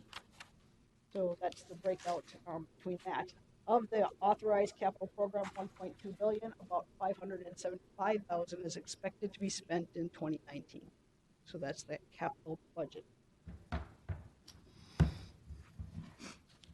Okay, so that's kind of the overall picture. I wanted to spend most of our time talking about the divisions and what their stories are. So I'm going to invite Ed up to talk about wastewater.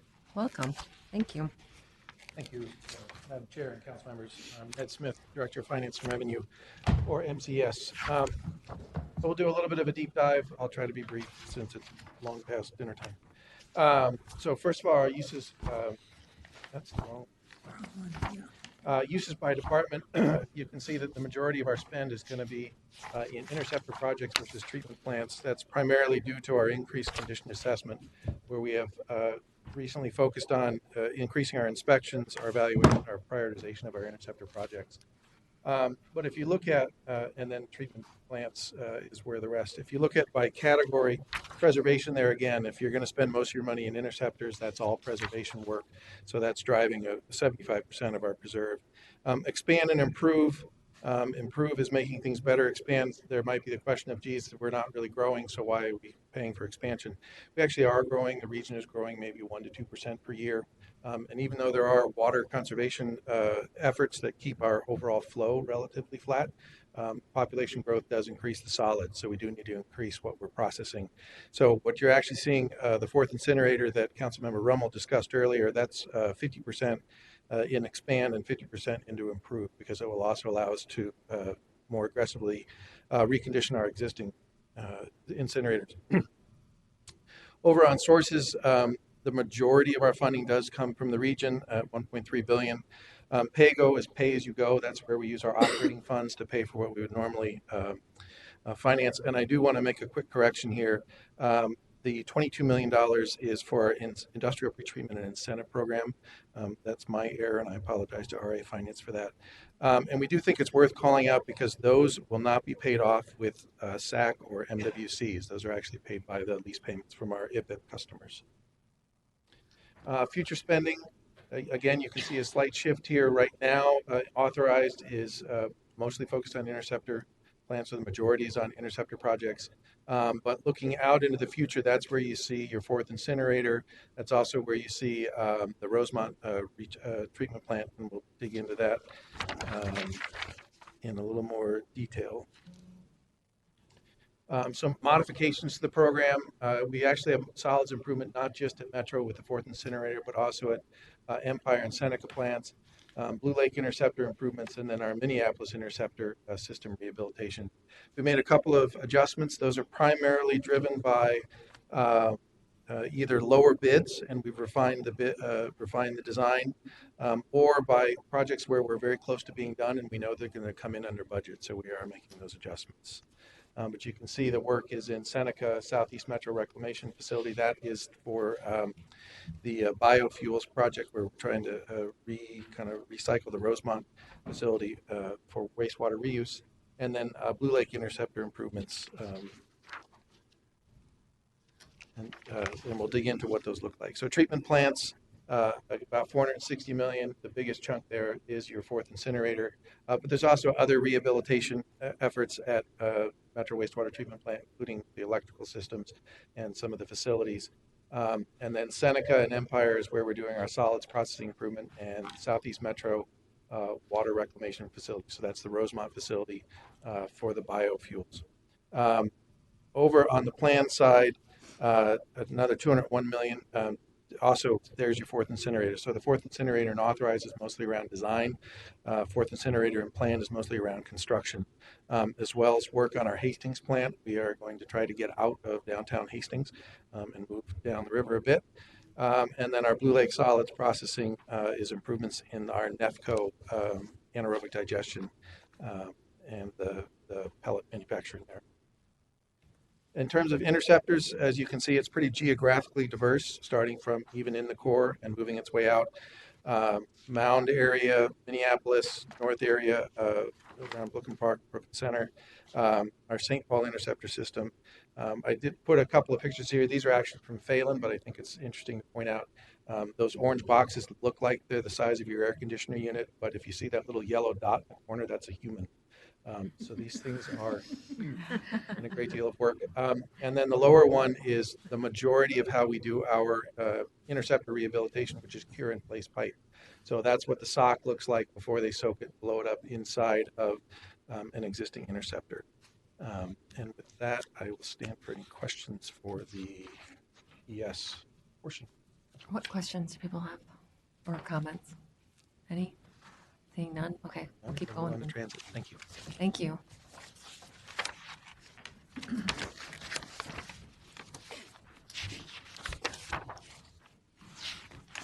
Madam Chair and members, again, Nick Thompson. Ed Petrie, Metro Transit.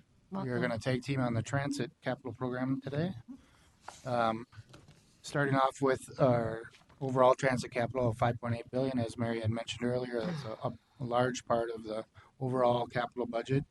is driven by the transit ways, with 71% of the capital program weighted towards those Metro Blue and Green Line extensions. The next largest category that we have is the replacement of our existing fleet. And with that big transitway investment, we have the big use of our categories for expansion related again to the Metro Blue and Green, and 24% for preservation of our existing transit system. Our sources of revenue here is 51% from our federal sources, local funds, primarily the county being 35%, and regional RTC for 10% with some other sources. For future spending, the left chart represents that amount that is authorized spending already, projects authorized by the council. The right chart represents our future spending, $4.1 billion. So the largest of that, again, the transitway spending for blue and green extensions. The fleet replacement costs we'll get into in more detail, with $676 million of planned projects.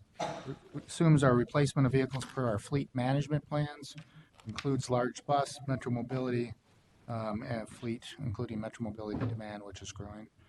Our facilities in this case are customer facilities, passenger facilities, and the new Minneapolis bus garage. And then other costs includes our computerization, our new fare collection systems and upgrades, and other capital equipment. The next slide is talking about the notable modifications to the program.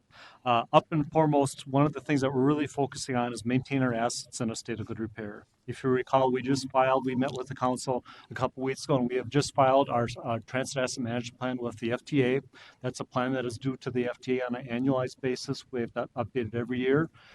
One of the commitments that we have, one of the handshake commitments we have with the FTA is maintaining our assets in a state of good repair. So that is utmost our priority within this plan. As Nick had mentioned, one of the other big items within this plan is the new Minneapolis bus garage, formerly known as Haywood 2. This is a new bus garage that we've been working very strongly and very hard with regional administration over the last few months to pull together and identify a funding plan for this garage. It's a $120 million garage, and we were able to accomplish the funding plan basically, or on both an expense side and on a revenue side. On the expense side, the major adjustment that we made was that we made an adjustment to our bus lives. Per the federal government, the large buses generally have a bus life of 12 years. One of the things that we have been finding with our buses is that with the state of good repair, our buses have, at the 12-year life, have been in very, very good shape and can run for a longer period of time. So one of the adjustments that Metro Transit has made within its bus plan and its fleet management plan is we have extended our bus lives to 14 years. That allowed us then to identify a large amount of money that we could then attribute and put towards Minneapolis bus garage. Another item that we did is we actually went through all of our CIP projects, met very closely with all of our project managers, identified projects that we could either adjust in scope and or delay within the 6-year CIP period. Still do them, but do them at a later point in time during our 6-year period. On the revenue side, one of the things that wrong way here. On the revenue side, one of the things that we are very happy about, first of all, you are aware that we did have a $7 million CMAQ grant that we were awarded a couple years ago through the regional solicitation for the building of the Haywood new Minneapolis bus garage. But a couple weeks ago, we were very, very happy to be recipients of $11 million federal grant from the FTA. The FTA had identified 5339 bus and bus facilities investment program funds totaling just over $366 million. They were able to let the maximum grant in that program was $11 million, of which the Metropolitan Council was a recipient of one of the $11 million grants that we will then put towards the new Minneapolis bus garage. So we were more than pleased to be able to receive that $11 million. The plan with Minneapolis bus garage is we will bring in the balance of the funding in 2019 with the first quarter budget amendment. We right now with the third quarter budget amendment have $79 million of funds that we are recognizing. We'll bring the balance of the money in with first quarter 2019 with a plan then to issue a RFP on the street for construction, with plans to bring that recommendation for the RFP and the proposed contractor to the council probably in around the May 2019 timeline. And then we hope to begin construction in June of 2019 with revenue service out of that garage in 2021.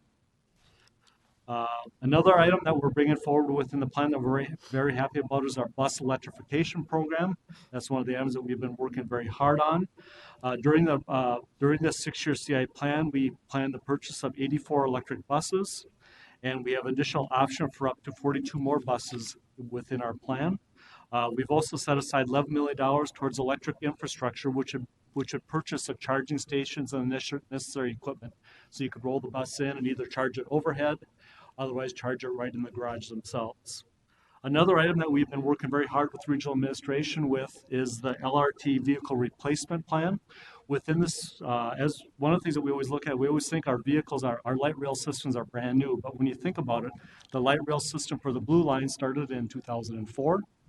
Those vehicles are already 14 years old. They're basically almost at half of their useful life, but in so many of our minds, including mine, you think the system is brand new. One of the things that we're continuing to do is we do our multiple overhaul programs, which I'll talk about, to maintain those assets in a state of good repair, but we need to start thinking about about the 30-year life, we're going to have to get to the point where we have to start replacing these vehicles.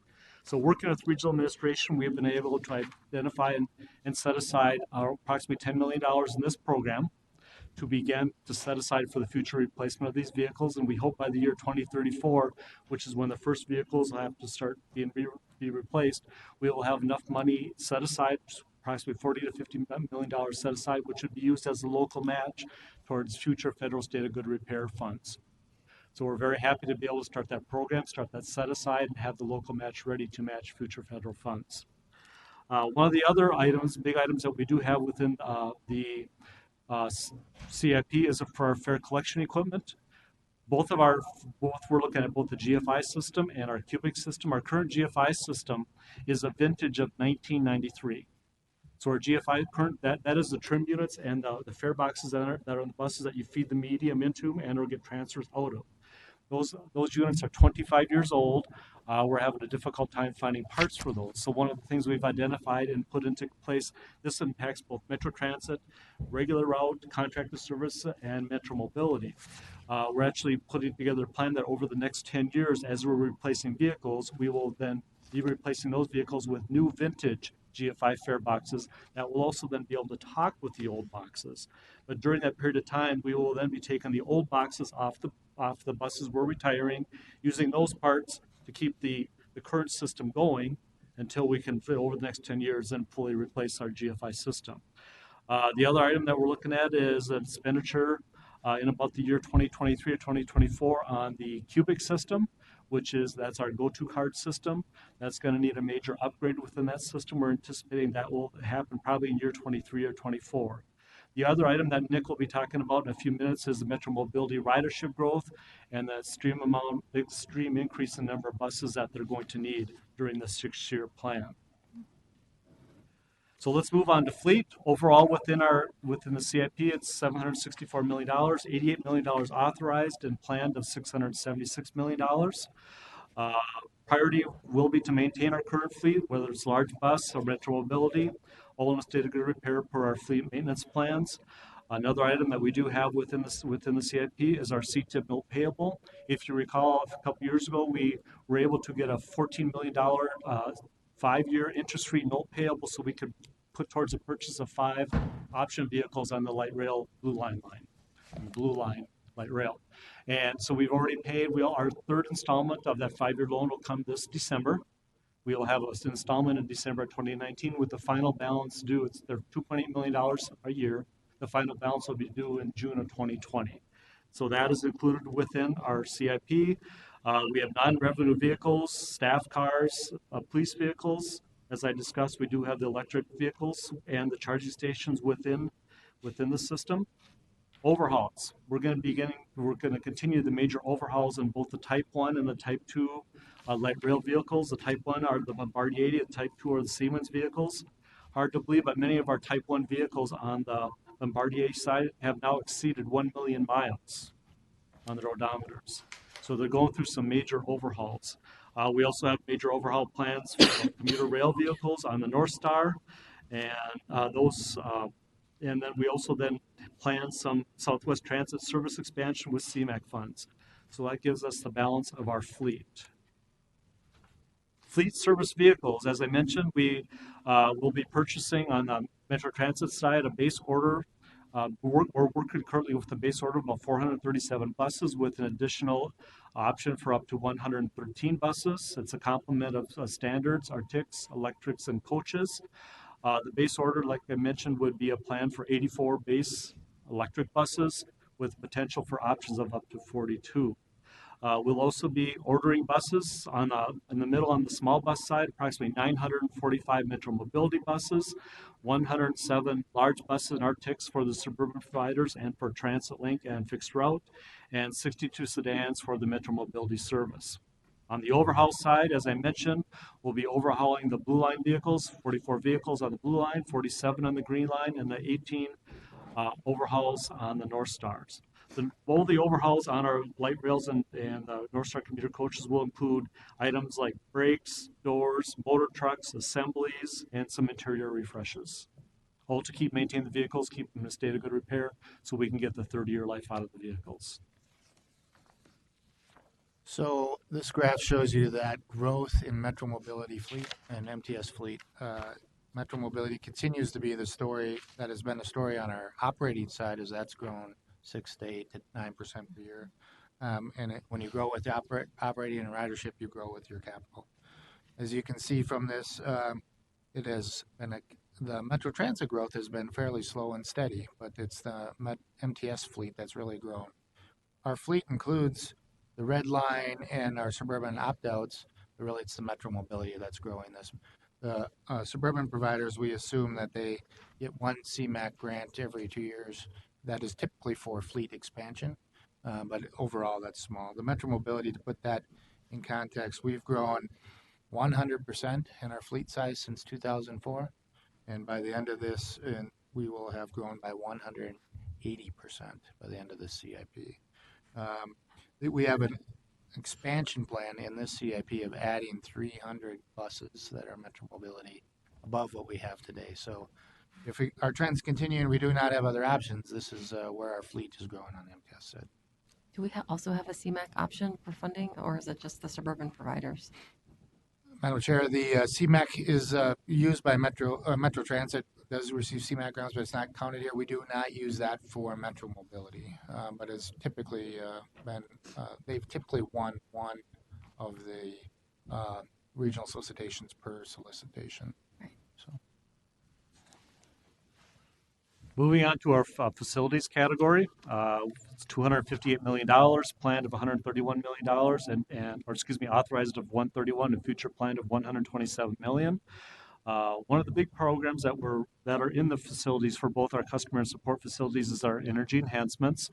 One of the things that we have been working on over the last few years is our LED lighting packages. As you can see in the lower right-hand corner, that's a picture of our Nicollet Mall station.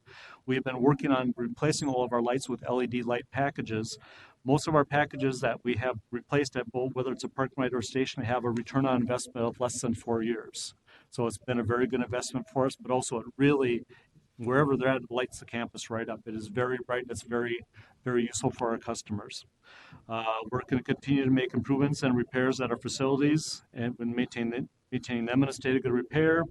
We're going to complete our campus, Haywood campus administration, along with the completion of our new police facility. As we mentioned earlier, we're going to be moving on and working with new Minneapolis Bus Garage, beginning construction. That's a picture of it in the upper left-hand corner. Construction in 2019, moving into revenue service in 2021. Our bus electrification program should include all the infrastructure, equipment, and the charging stations. And another major program we're going to work on is our planned hoist replacements in all of our overhaul bases and our garages, with a plan to replace one major hoist in every one of the garages every year. Our other category is $199 million, authorized at $48 million, with planned at $151 million. One of the big items is our police lens project. This includes the hardware for the Metro Transit Police Department computer network for continued compliance and access to the criminal justice information systems. We also include IS capital upgrades, which would include hardware, software, computers, printers that follow the IS refresh schedule for all of our staff. As I mentioned, we have the fare collection system for both Metro Transit, MTS, and Metro Mobility, which would be the GFI and the cubic systems. We also plan replacements of our closed captioning systems on our light rail vehicles. We have some plans for additional train safety, which would include the strobe lights, as you can see in the upper left-hand corner on our light rail vehicles. We're also looking at upgrading technology for customer communications, which would include messages, real-time signs, which will all provide customers with better information and more reliability and confidence when they're choosing their mode of transit. Transitways, as we had mentioned earlier, that's the largest portion of our budget, $3.3 billion. Just over $3 billion of that is the Metro Blue Line and Metro Green Line extensions. It also includes then the Metro Orange Line, Metro Gold Line, and the Metro C Line. The Metro C Line is in construction right now with planned operations and moving into revenue service in 2019. We also plan to, within the transitway category, we're going to be working on replacing some of our rail interlockings, as you can see in the upper left-hand corner, similar to what we did at the warehouse district this past year. We're also going to be looking at additional LRT and North Star safety improvements, some planned rail replacement, and also the Apple Valley Transit Station parking decks, which are CMAQ funded. With that, Chair and committee members, we would stand for questions. What questions do folks or comments have? That was a sentence, I swear. I don't think I see any, so. And I apologize, we talked fast. So. No, that was good. Thank you.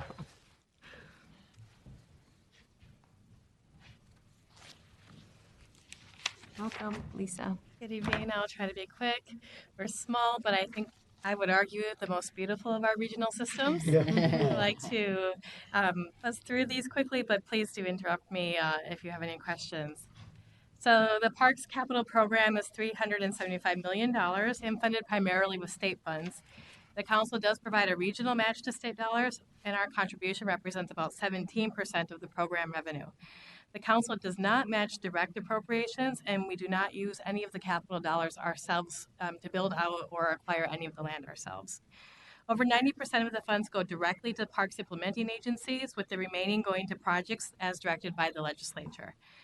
The funds are used to preserve, improve, and expand the park system, and I'll provide some examples of specific projects on future slides.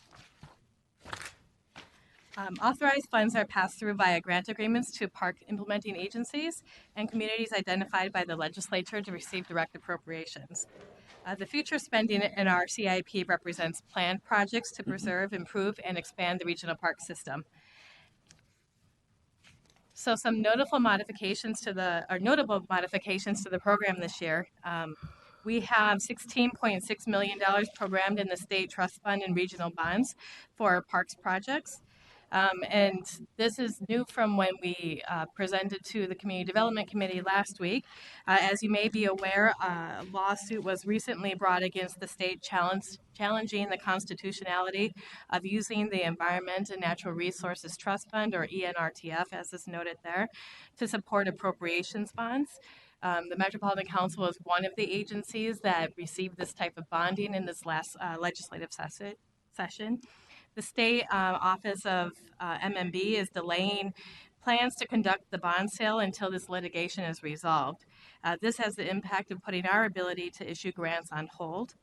We will closely watch this situation and monitor it and be ready to quickly move forward once a resolution has been reached. Projects funded or planned to be funded with the ENRTF or regional bonds matching ENRTF are currently on hold. Examples of those projects include the Minneapolis Park and Rec Board's Halls Island project, that's about $2 million. That would be a reestablishment of an island in northeast Minneapolis, which provides Mississippi River access to an area which has not had adequate open water access in the past. This project would improve access to parks in a part of the city that has historically not been well served. Another example is the City of Bloomington's Tierney Woods Park, Highland Bush Anderson Lakes Park Reserve, which is about $409,000. This would be a trail reconstruction that would enhance access to this recreational opportunity and will include numerous natural resource management improvements, including reducing soil erosion and improving stormwater management in the area. So, but can I just ask a follow-up? It's not only the projects that were envisioned for our regional park system, it's it's the whole, it's basically everything that passed that was supposed to be funded through that source, or through that bonding last session. My understanding is, yes, that the bond sale itself is not just for Metropolitan Council bonds, but other bonds that were appropriated there. And there are a number of projects, including wastewater treatment facilities around the state, going to cities and other agencies that would have that were authorized in the legislation to receive bonding through this source. Okay, I see Mary nodding behind you, so you have concurrence. Thank you.